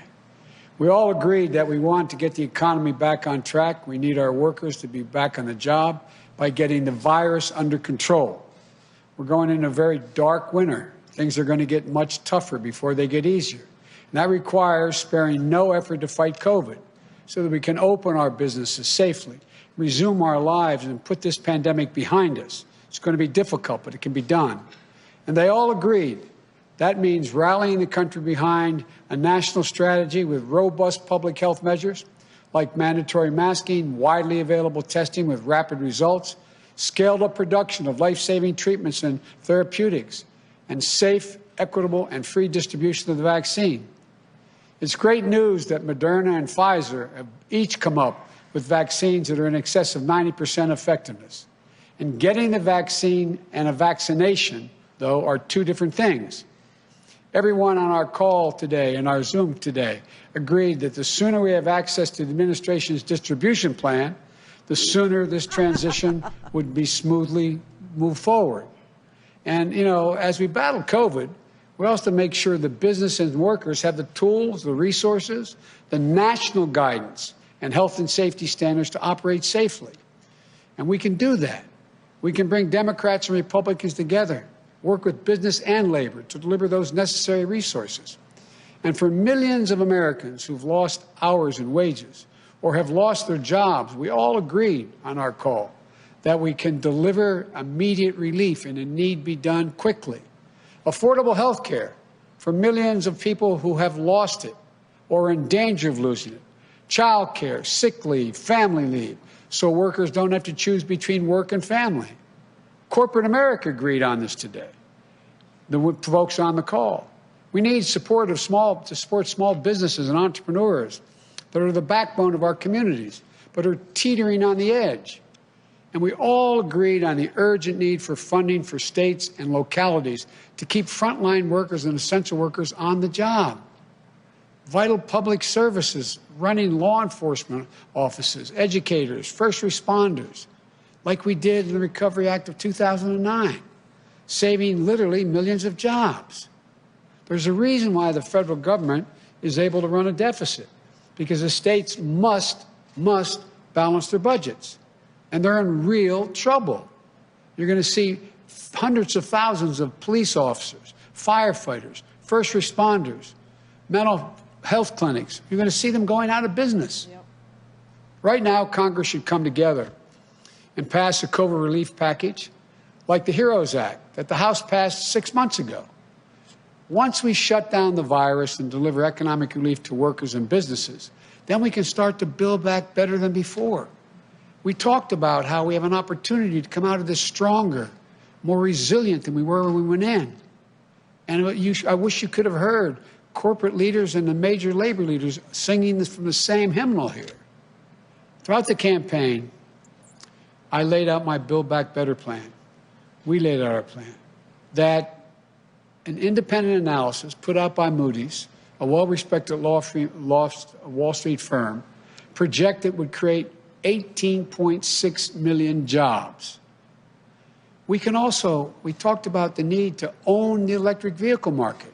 We talked about climate a lot, building 550,000 charging stations, creating over 1 million good-paying union jobs here at home. The need for a federal government to invest more in clean energy research. You know, it's based on a simple premise. It's time to reward work, not just wealth in America. We're going to have a fair tax structure that makes sure the wealthiest among us and corporations pay their fair share. Our plan will create millions of good-paying union jobs in manufacturing, building the vehicles, products, technologies that we're going to need for the future to compete with the rest of the world.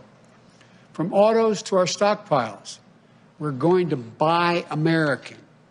No government contract will be given to companies that don't make their products here in America. To secure our position as a global leader in research and development, we're going to invest $300 billion in the most critical, competitive new industries and technologies, creating 3 million good-paying jobs. And the corporate American technology firms like Microsoft on the call, they all agreed. We can make sure our future is made here in America. And that's good for business, and it's good for American workers. We can also modernize our infrastructure. Roads, bridges, ports, 1.5 million new affordable housing units, high-speed broadband we talked about, for every American household, which is more important than ever for remote learning, remote working, telemedicine in the 21st century. Building a digital infrastructure to help businesses, healthcare workers, first responders, and students. $100 billion to rebuild our crumbling schools.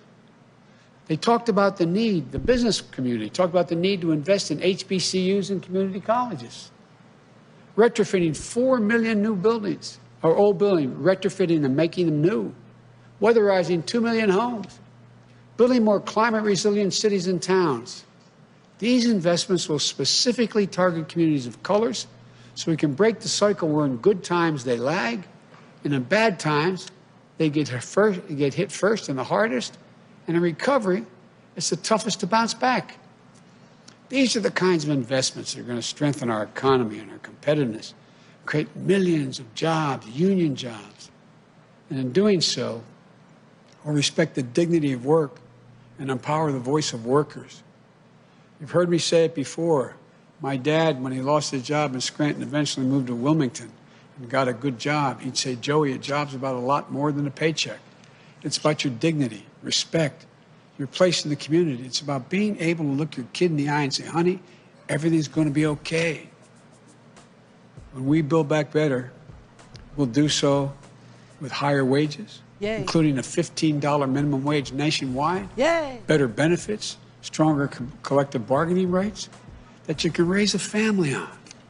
He's doing really well. I have to say, you know, this is the kind of leadership, this is the kind of presidential leadership and the promises that we need to be kept.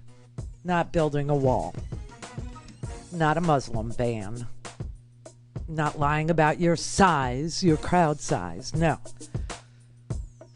We need a president who knows we need testing out the door, testing scaled up. We need a president who knows business and labor need to agree about wages and building things. Call in, connect. To speak to Randi, call 561-270-3844. 561-270-3844. Oh, wow. It's a real press conference where the president-elect actually takes questions from the press.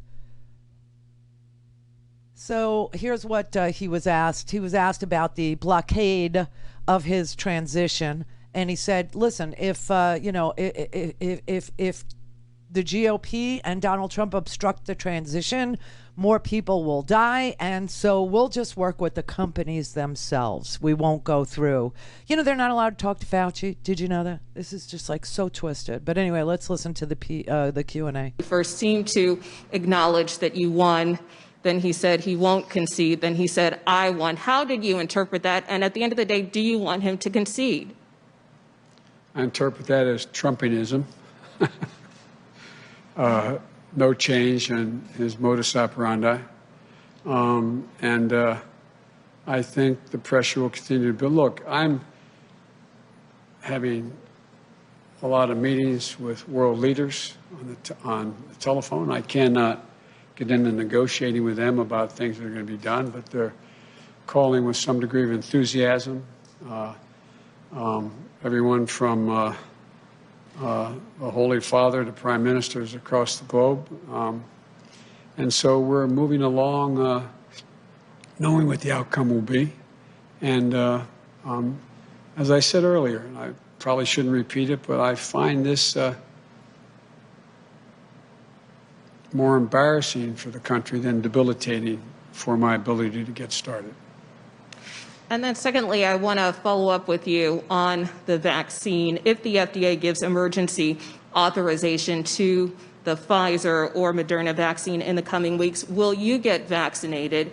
And if you're hesitant, why should any American have confidence in the vaccine? Well, first of all, we'll see if that comes forward. And secondly, it's important that people who are in the greatest need get it. I wouldn't hesitate to get the vaccine. But I also want to set an example. But I wouldn't hesitate to get the vaccine if, in fact, Dr. Fauci and these two organizations, whether it's Moderna or Pfizer, who have been extremely responsible, conclude that it is safe and able to be done. Look, the only reason people question the vaccine now is because of Donald Trump. Right. That's the reason why people are questioning the vaccine, because all the things he says and doesn't say, whether is it truthful, is it not truthful, the exaggerations. I think we're on a clear path now. We're on a clear path where the international community and national leaders in the scientific community have focused on these two vaccines. They appear to be ready for prime time, ready to be used. And if that continues along those roads, I would take the vaccine. Thank you.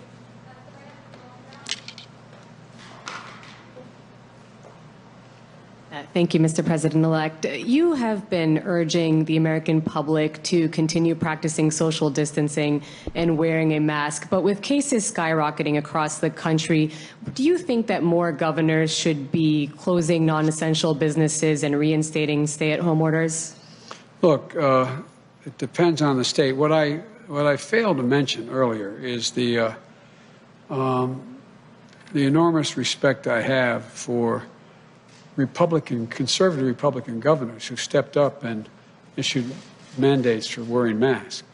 In North Dakota, the idea, one of the leaders in this area has been the Republican governor in Ohio.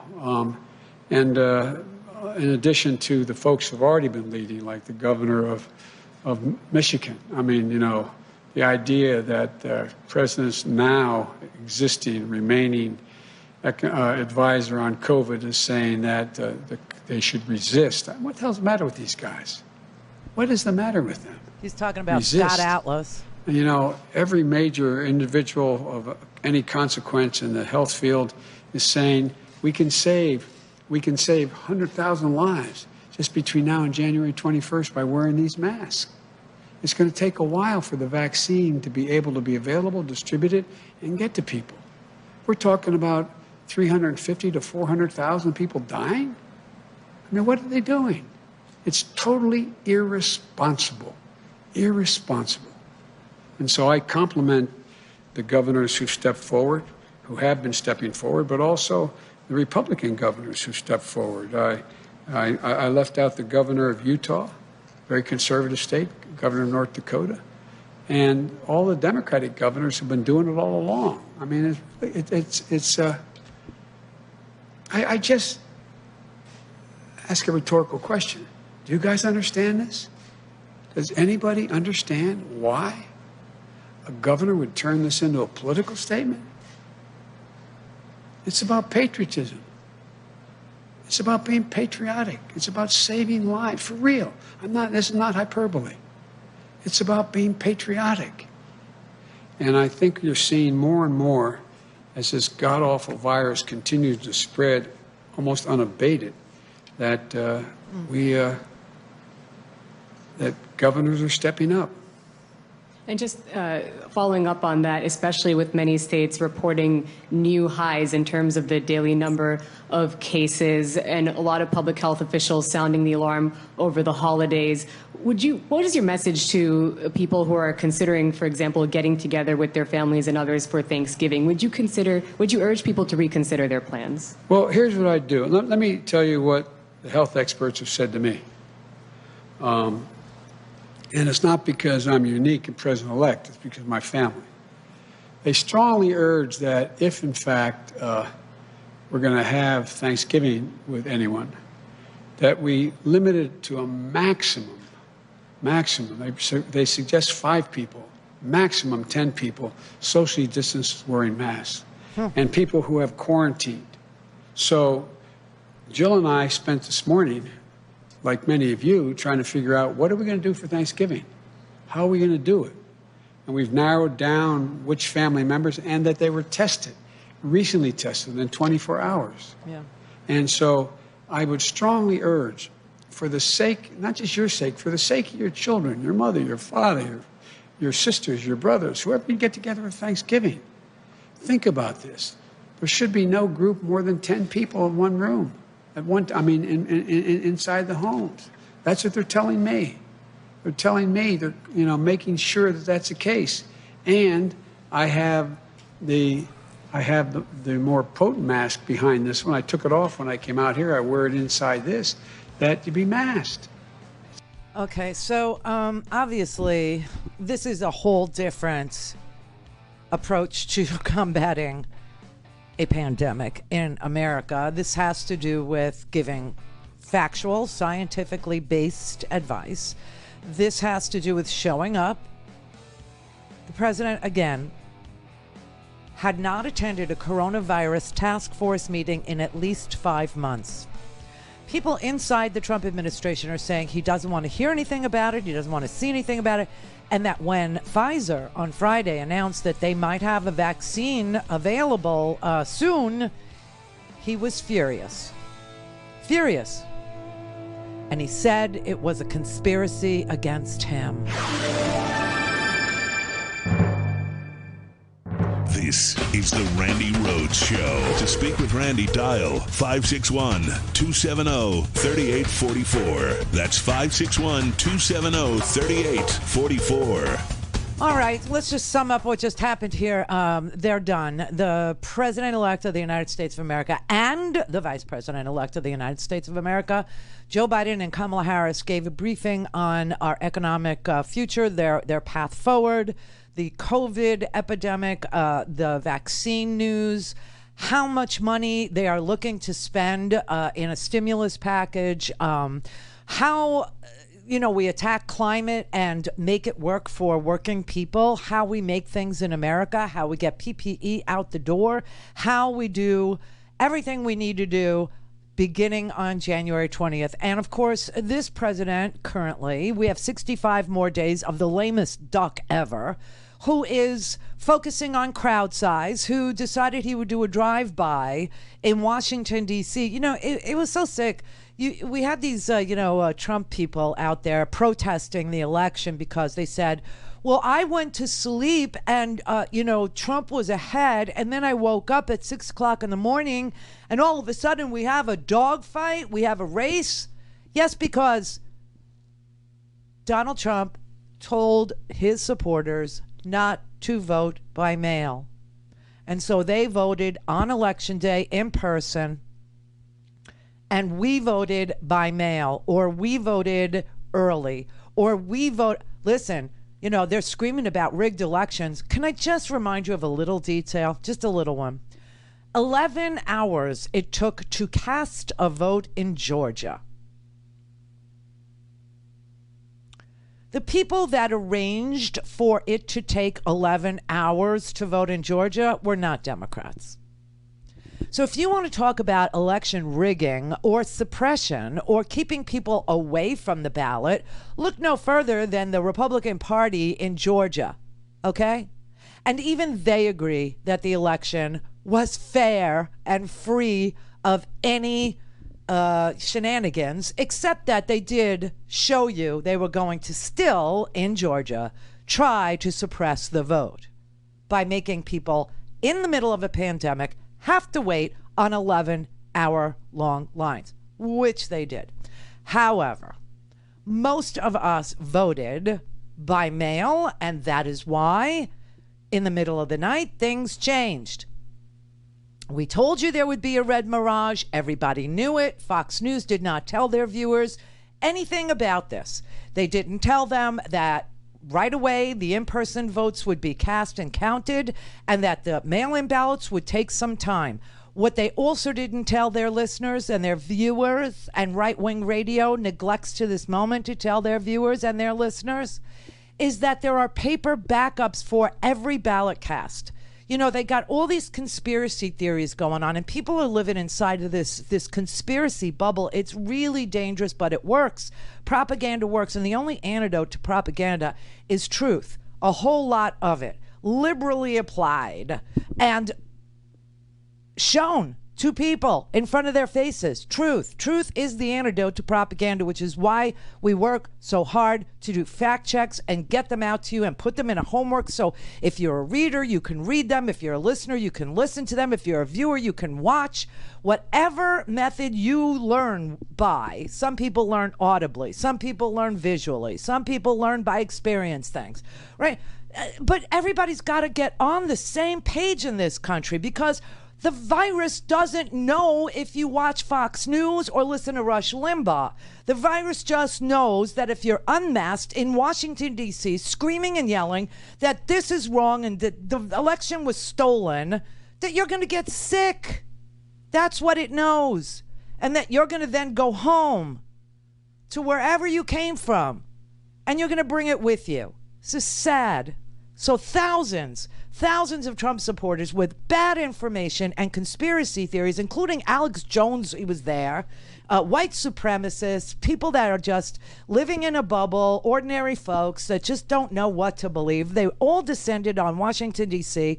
And I got to say, just from listening to their commentary, every village was missing its idiot. It was so unbelievable. And so what does Donald Trump do?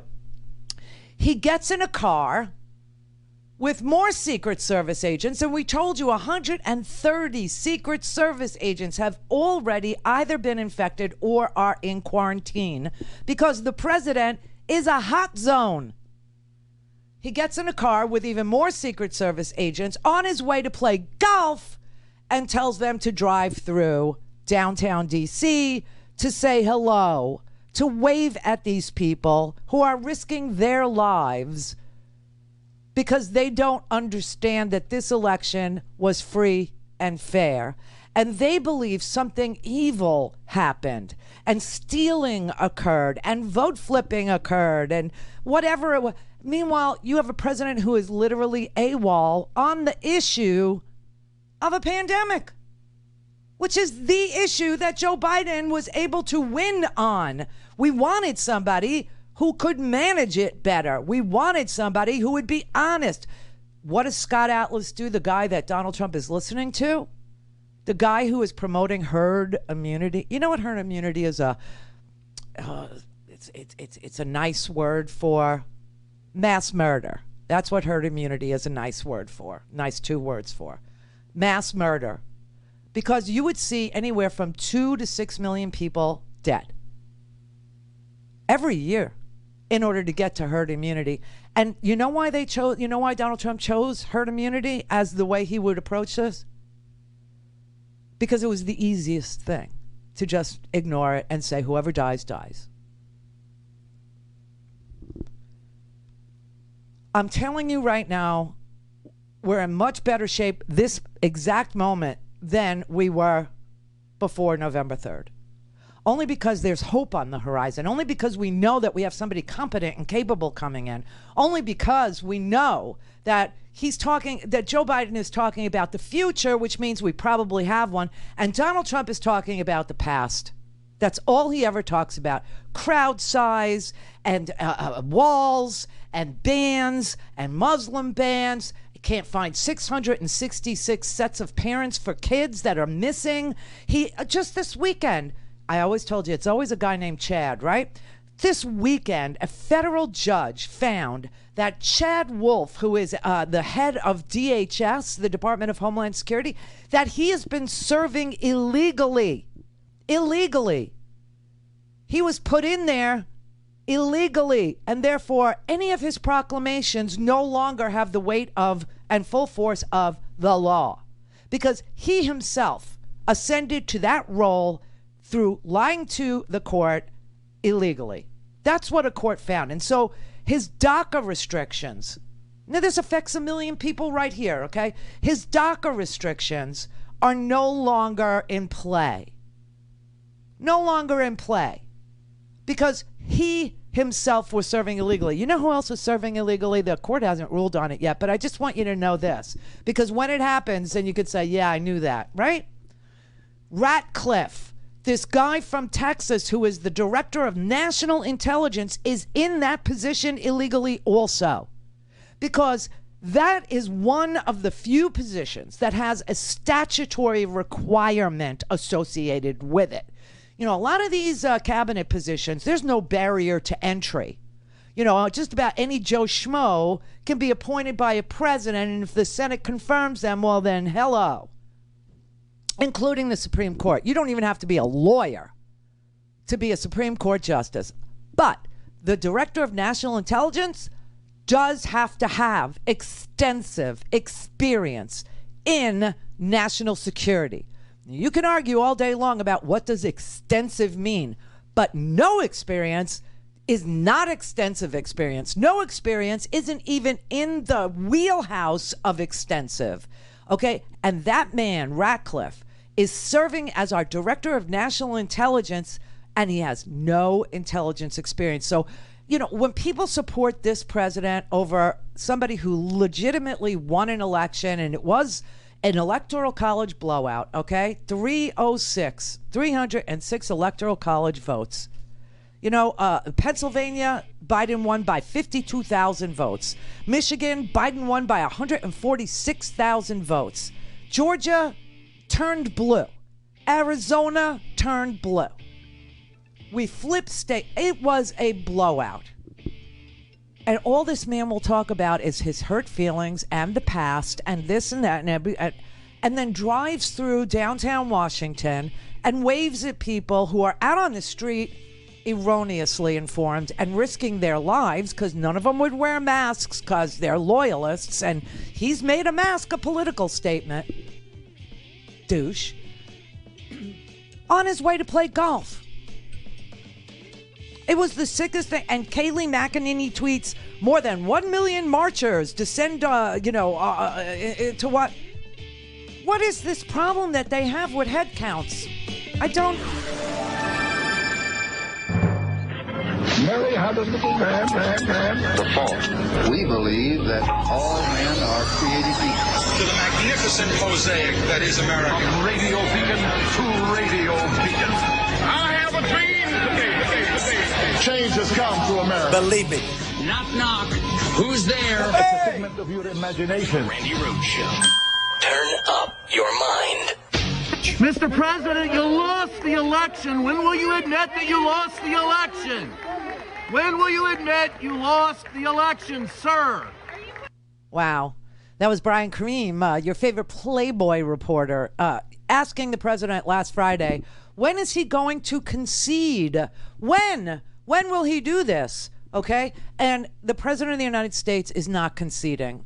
We had an election 2 weeks ago tomorrow. 2 weeks, and this man is not conceding, and he's not helping anybody to get the information that they would need in the middle of a pandemic. He's, doing all kinds of crazy stuff, midnight rules, and trying to open the Arctic for drilling before he leaves.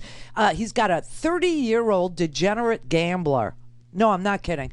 A 30-year-old degenerate gambler in charge of the government employees, right? And the guy is putting in all these loyalists, because civil service rules and laws, right, will require that Biden live with them being placed in these positions, and half of them aren't even legally being assigned because they have no experience or background in any. This is just so amazing. The man is literally doing a scorched earth thing. He is trying to level the government, make it unable to function ahead of a Biden presidency because he's a sore loser. This is unbelievable. This is absolutely incredible in the middle of the worst level of infection yet in the middle of a pandemic. There are no words for what this man is doing. No words. I'm telling you that the next six, I told you, I sort of knew that Biden would win.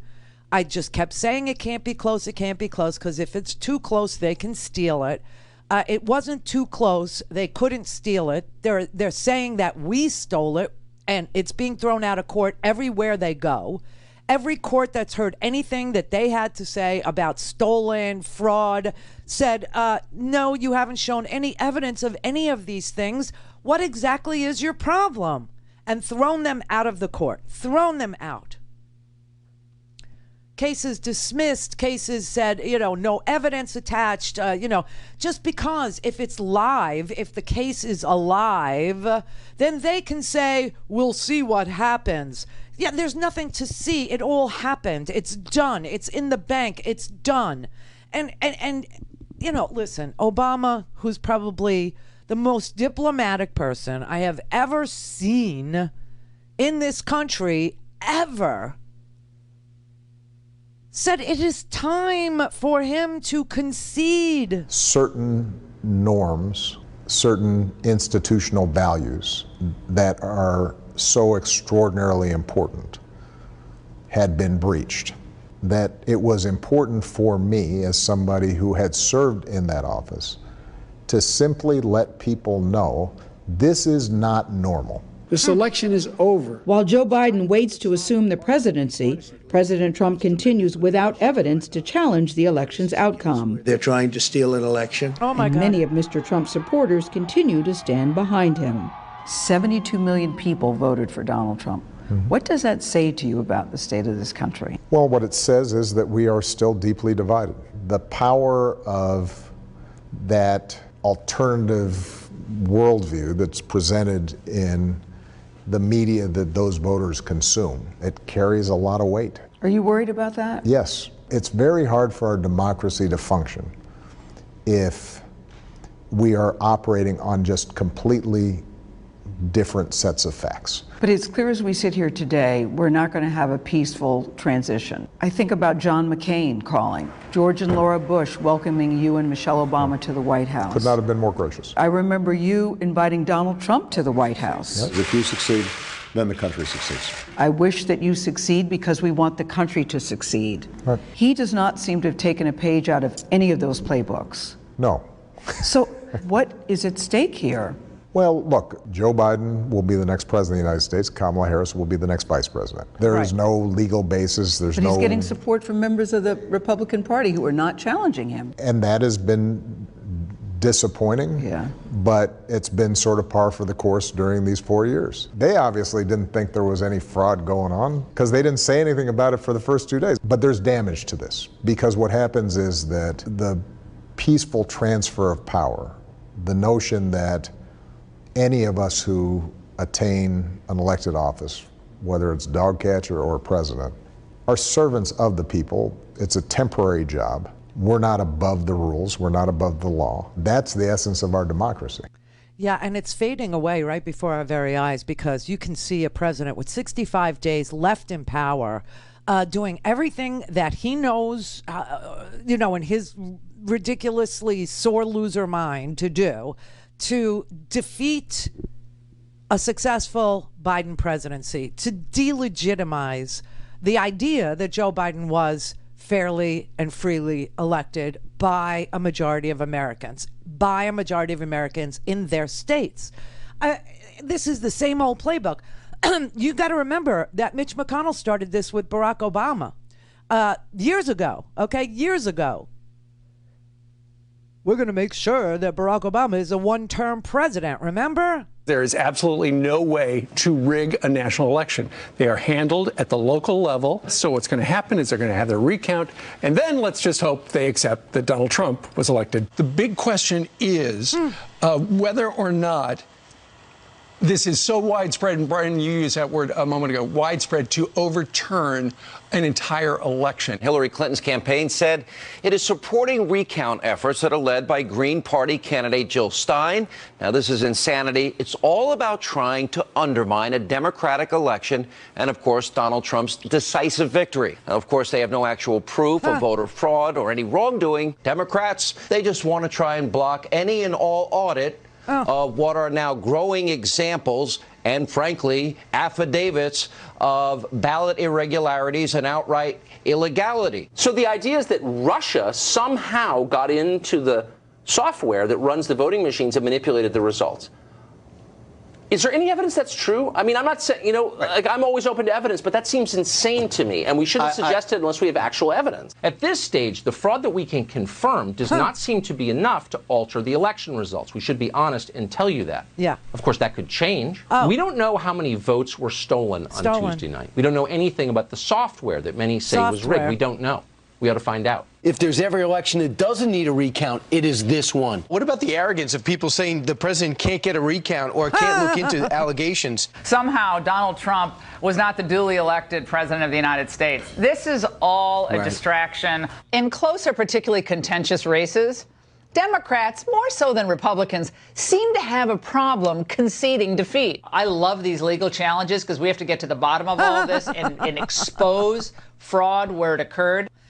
Okay, that was the wrong clip, but it was so good that I just let it play. So that's them then, 2016, and now not. And there was no issue about whether or not Barack Obama or Hillary Clinton or anybody was going to transition to a Donald Trump presidency or concede that they lost. Hillary's conceded the day after the election that she lost, wished him well.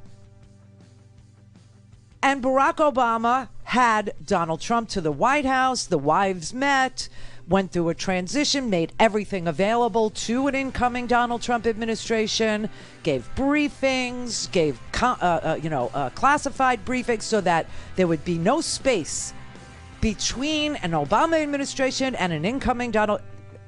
But now, oh my God, now it's like, and you know what's really interesting? There's paper ballots. Yes.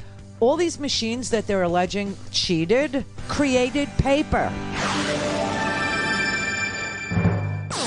All things Randi at RandiRhodes.com. Go for launch. Speaking truth to power, the Randi Rhodes Show.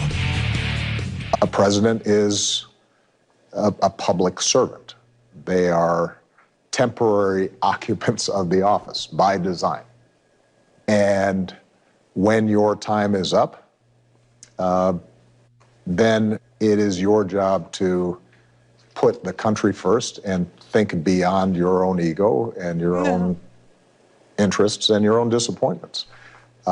My advice to President Trump is if you want at this late stage in the game to be remembered as somebody who put country first, it's time for you to do the same thing.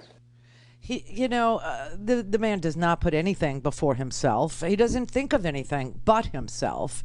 And what he's thinking is, I'm going to die in jail if I don't keep the immunity of the presidency.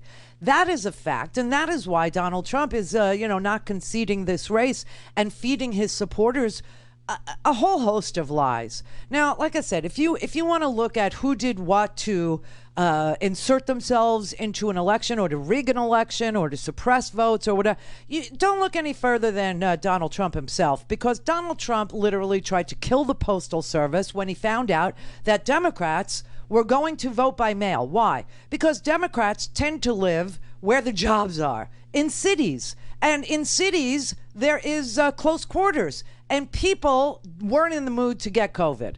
So they decided that they were going to vote by mail. All right? And Donald Trump knew this. And that is why he decided he was going to try and hobble, if not kill off, the Postal Service. The Postal Service, the most beloved part of the Constitution to this minute, right? Even more than the Second Amendment. Everybody wants their freaking packages.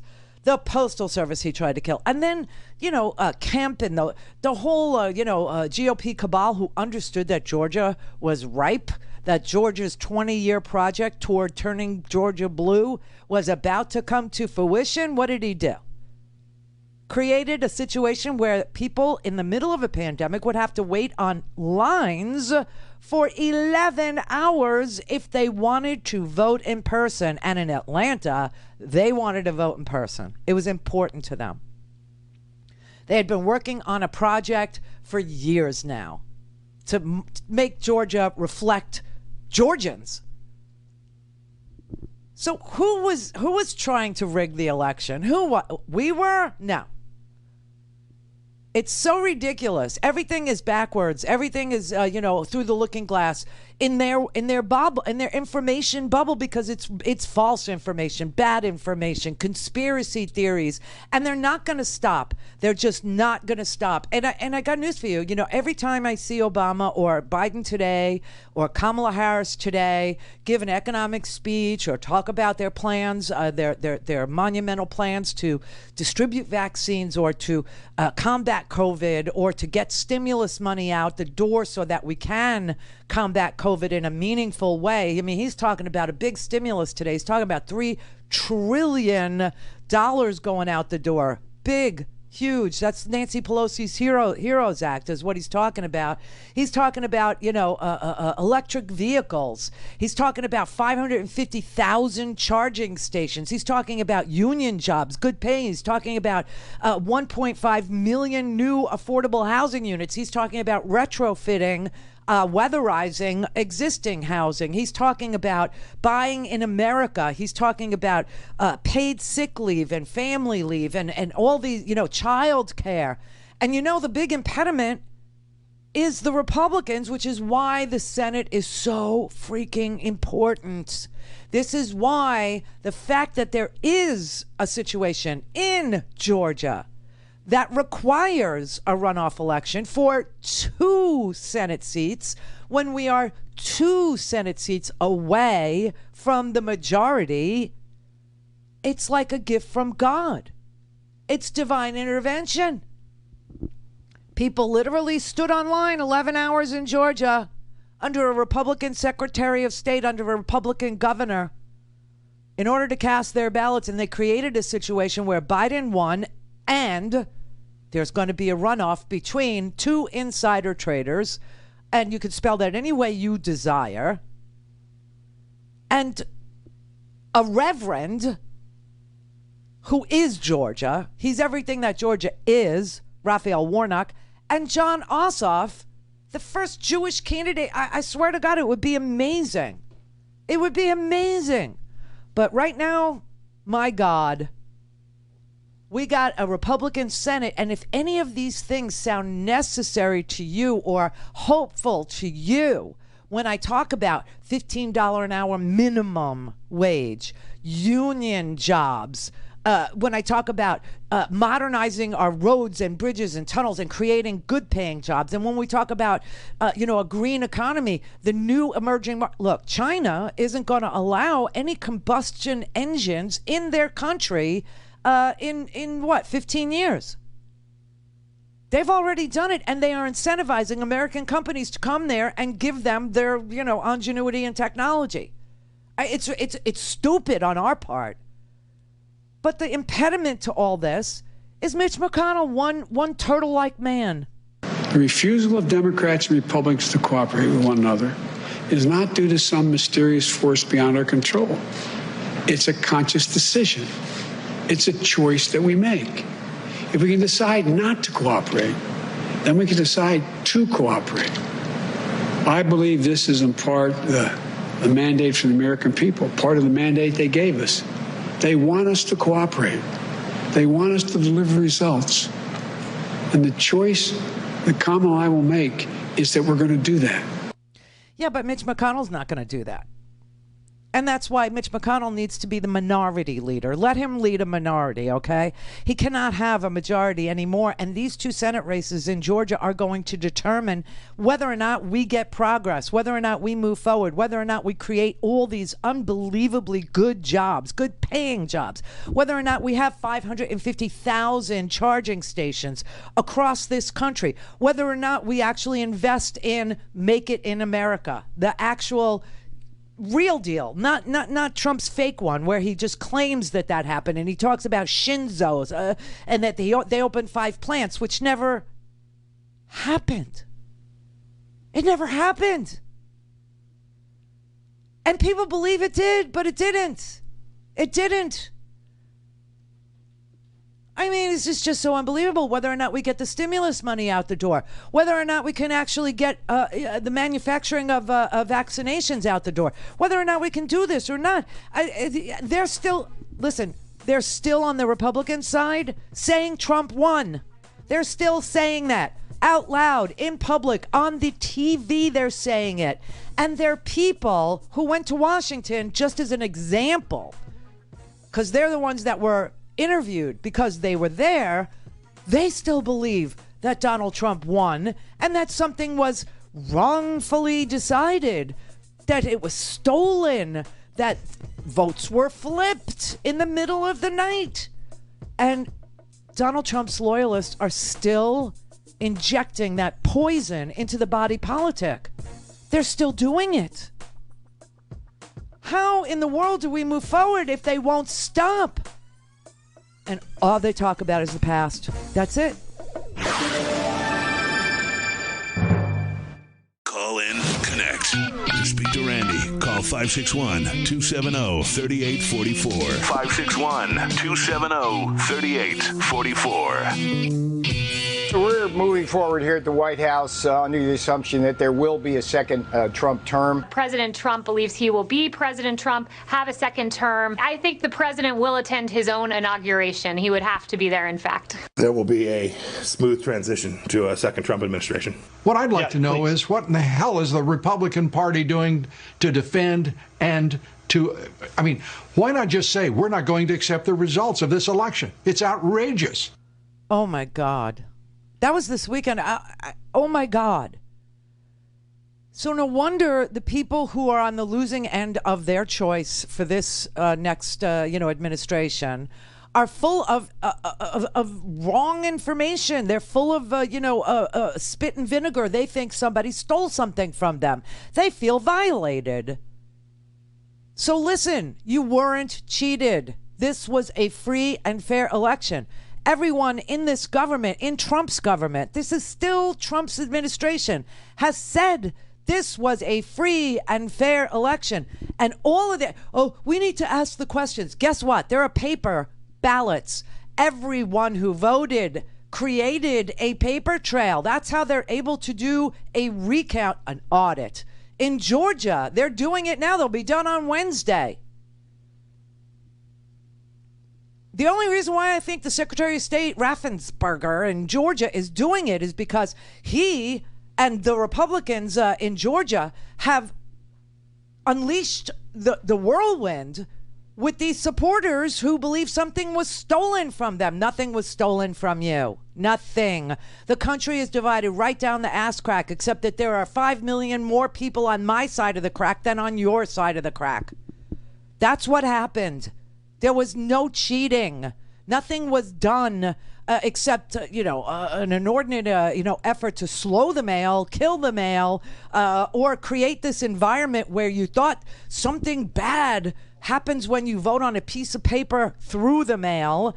And they created long, long lines for people who decided they didn't trust the mail to stand in during a pandemic. And that was done by Republicans.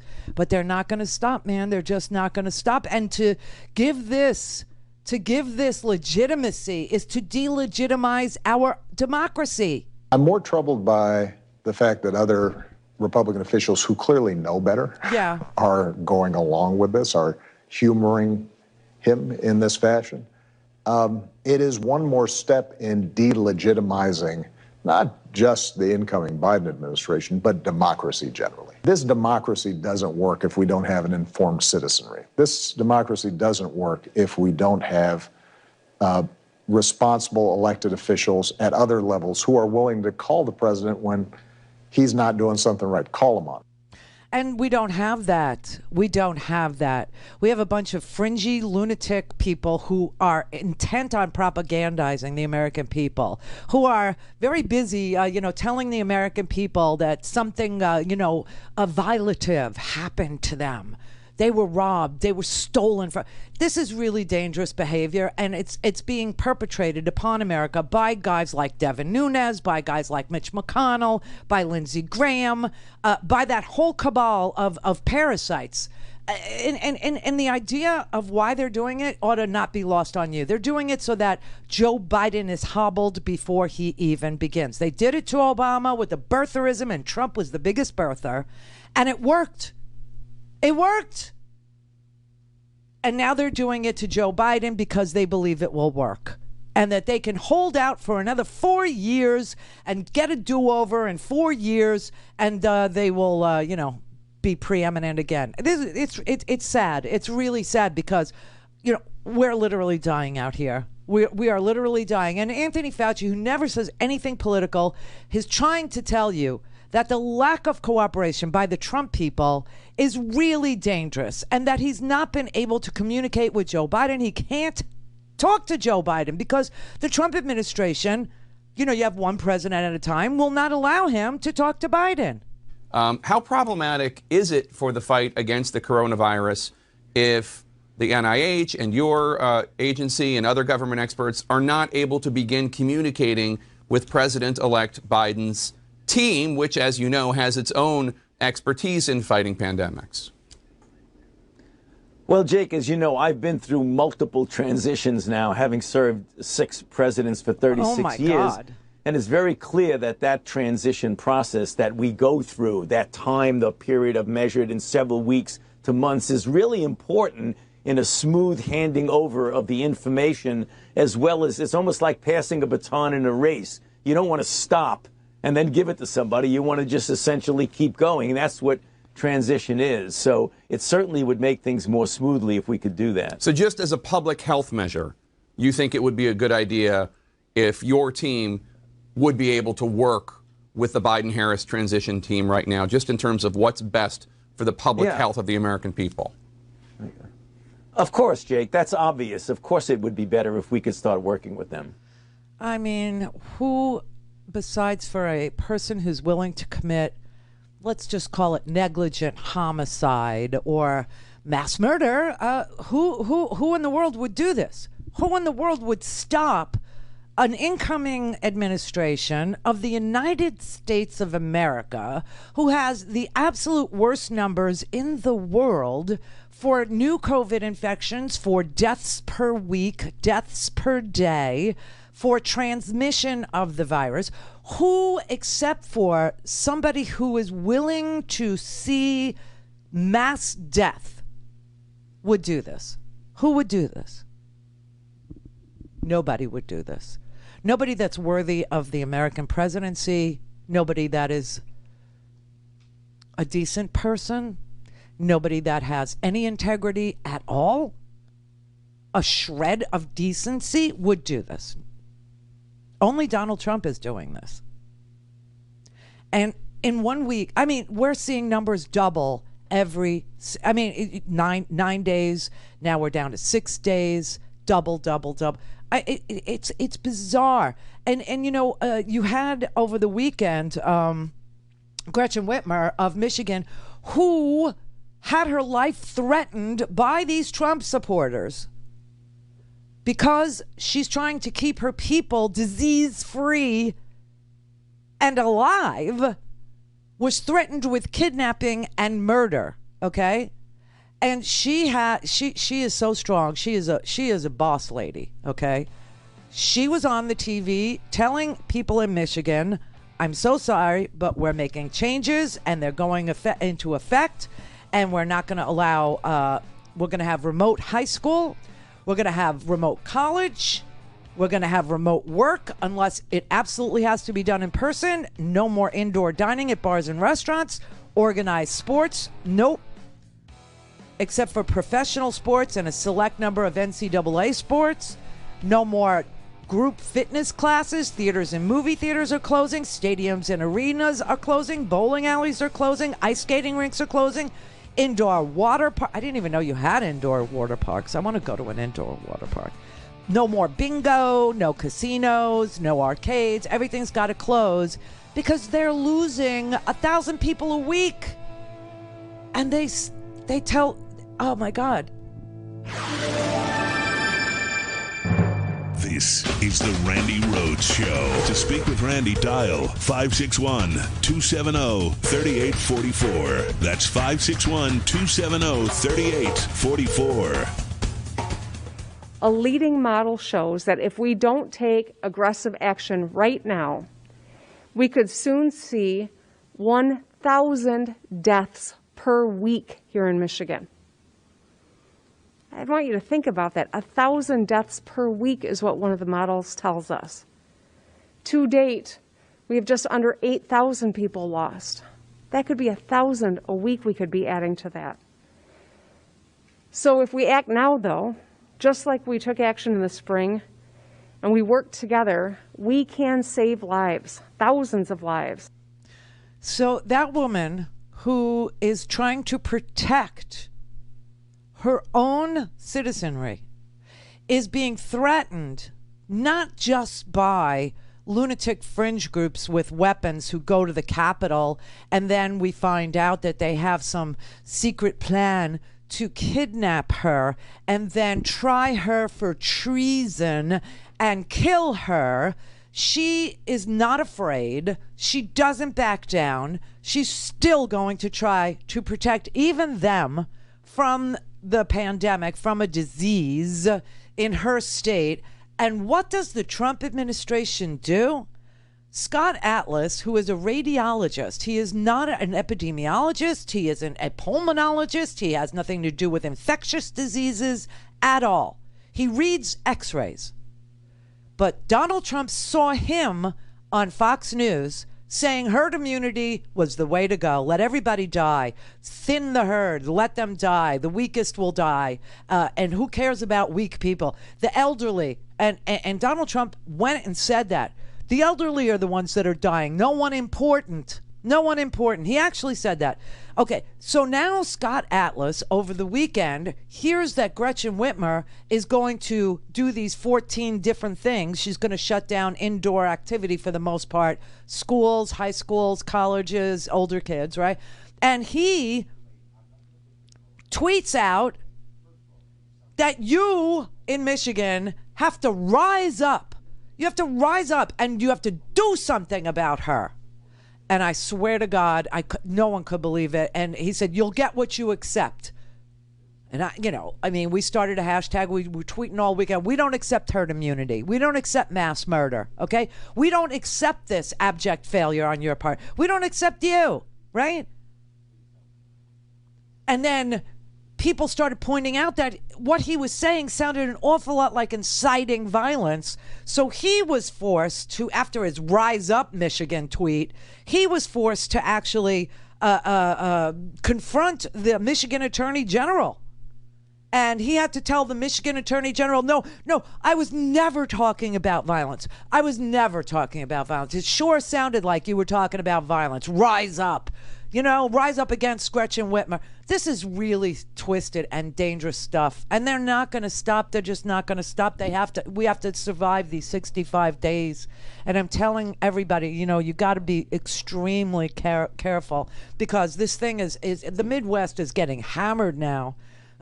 North Dakota, Michigan, Wisconsin, Idaho, for God's sake, Idaho, Washington State, Illinois, Chicago. Chicago's going to do, essential only, meaning, don't go out. Shelter in place. Shelter in place. We're almost a year into this thing. This man was such a damaged person. He did so much damage. So many people got sick. So many people died. It's unbelievable. It's unbelievable that there are people that still support him. And I can explain it. It's called propaganda. And it freaking works. It truly works. His supporters are now they're turning against Fox. Fox, they think, is now, because Fox is getting, to the point where they realize how dangerous this has all been, and that all is lost with the Trumpanzees, that it's over, the election was free and fair, there's nothing left to contest. Georgia is doing a hand count, and it will be over on Wednesday, and we will have 306. And even if there's no way that you ever get a recount that reverses 14,000 votes. Usually you'll get 100 votes, maybe 15 votes, 10 votes. You don't get a big swing when you do a hand recount. And that's what they're doing, and nothing will change. And Fox understands this. And now the supporters are saying, no, I don't want to watch Fox anymore, because Fox is now trying to tell them, trying to orient them. Fake news! At this point, I don't trust Fox News. Oh my God. Were you guys Fox News fans up until election night, or? We were fading fast. We're fading fast. Fox News is You like Tucker? It's crap. Fox News called Arizona way early. Oh my God. They never switched it. They never switched it when it got close. Who do you think is pulling Biden's strings? Fox News has been a favorite media outlet for President Trump. I watched Fox and Friends in the morning. We've had some incredible strength in terms of people like Sean Hannity, the great Lou Dobbs. Oh, I like God. some of the things on Fox. Certainly Sean and Laura. And Tucker's been great lately.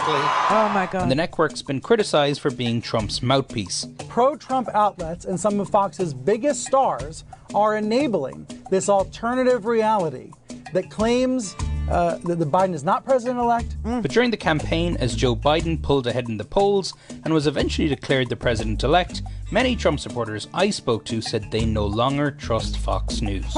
I don't even watch the news anymore. I don't even watch Fox anymore, because they're getting just as bad as the other ones. What's your main source of information? My main source of information is I listen to Alex Jones. Oh my God. When George Floyd, that all happened, I stopped following CNN, Fox News. Oh my God. CNN sucks, man. Why'd you think CNN sucks? Because you suck. You're the worst news ever, so slanted. Where'd you get your news from? OAN, baby. OAN? They're a lot more honest than you. Even Fox News is crooked. Even Fox? Yep, good luck, bud. Only one good on Fox is Tucker Carlson. Maybe a little bit of Greg Gutfeld. The rest of them, slanted liberals. Doesn't Trump like Fox? He calls it Fox. Not anymore, probably. He called in on election does day. he? He called in on election day. Maybe. He did. Maybe. No, he did. Oh, I don't know. watched it. Oh! Look at what they made. Look at what they created. This is what propaganda does. It's what it does. Even John Bolton, okay? I think it's very important for leaders of the Republican Party to explain to our voters, who are not as stupid as the Democrats think, Are you kidding? that in fact Trump has lost the election and that his claims of election fraud are baseless. The fact is that we've seen litigation in all the key battleground states, and it has failed consistently. Right now, the Trump campaign is doing the legal equivalent of pitching pennies. Where are their silver dollars? Where is the evidence? I think as every day goes by, it's clearer and clearer there isn't any evidence. But if the Republican voters are only hearing Donald Trump's misrepresentations, it's not surprising that they believe it. It's critical for other Republican leaders to stand up and explain what actually happened. Donald Trump lost what, by any evidence we have so far, was a free and fair election. So when John Bolton is former national security advisor to Donald Trump, is telling you it was a free and fair election, and Republicans have to explain that to Trump supporters because they're not stupid, what do you do with that? What should I do with that? So this is what I did with that. I realized they're living in a propaganda bubble, and that it's not a question of ability to learn. It's a question of repetitive lying, messaging that is counter to reality, and that somebody needs to explain over and over and over and over again that Joe Biden is going to be the 46th president of the United States in 65 days. And that on November 20th at high noon, if Donald Trump still hasn't conceded and will not leave, he will be treated as a trespasser. Because the General Services Administration and little Emily Murphy over there, who will not ascertain that Donald Trump lost, will be replaced forthwith by somebody who will change the locks and take away Donald Trump's parking space. During the inauguration, during the actual inaugural, whether Trump attends or not, people in the White House will be moving his things out of the White House and moving Biden's things into the White House. And the same thing will happen to Mike Pence at the Naval Observatory. That's a fact.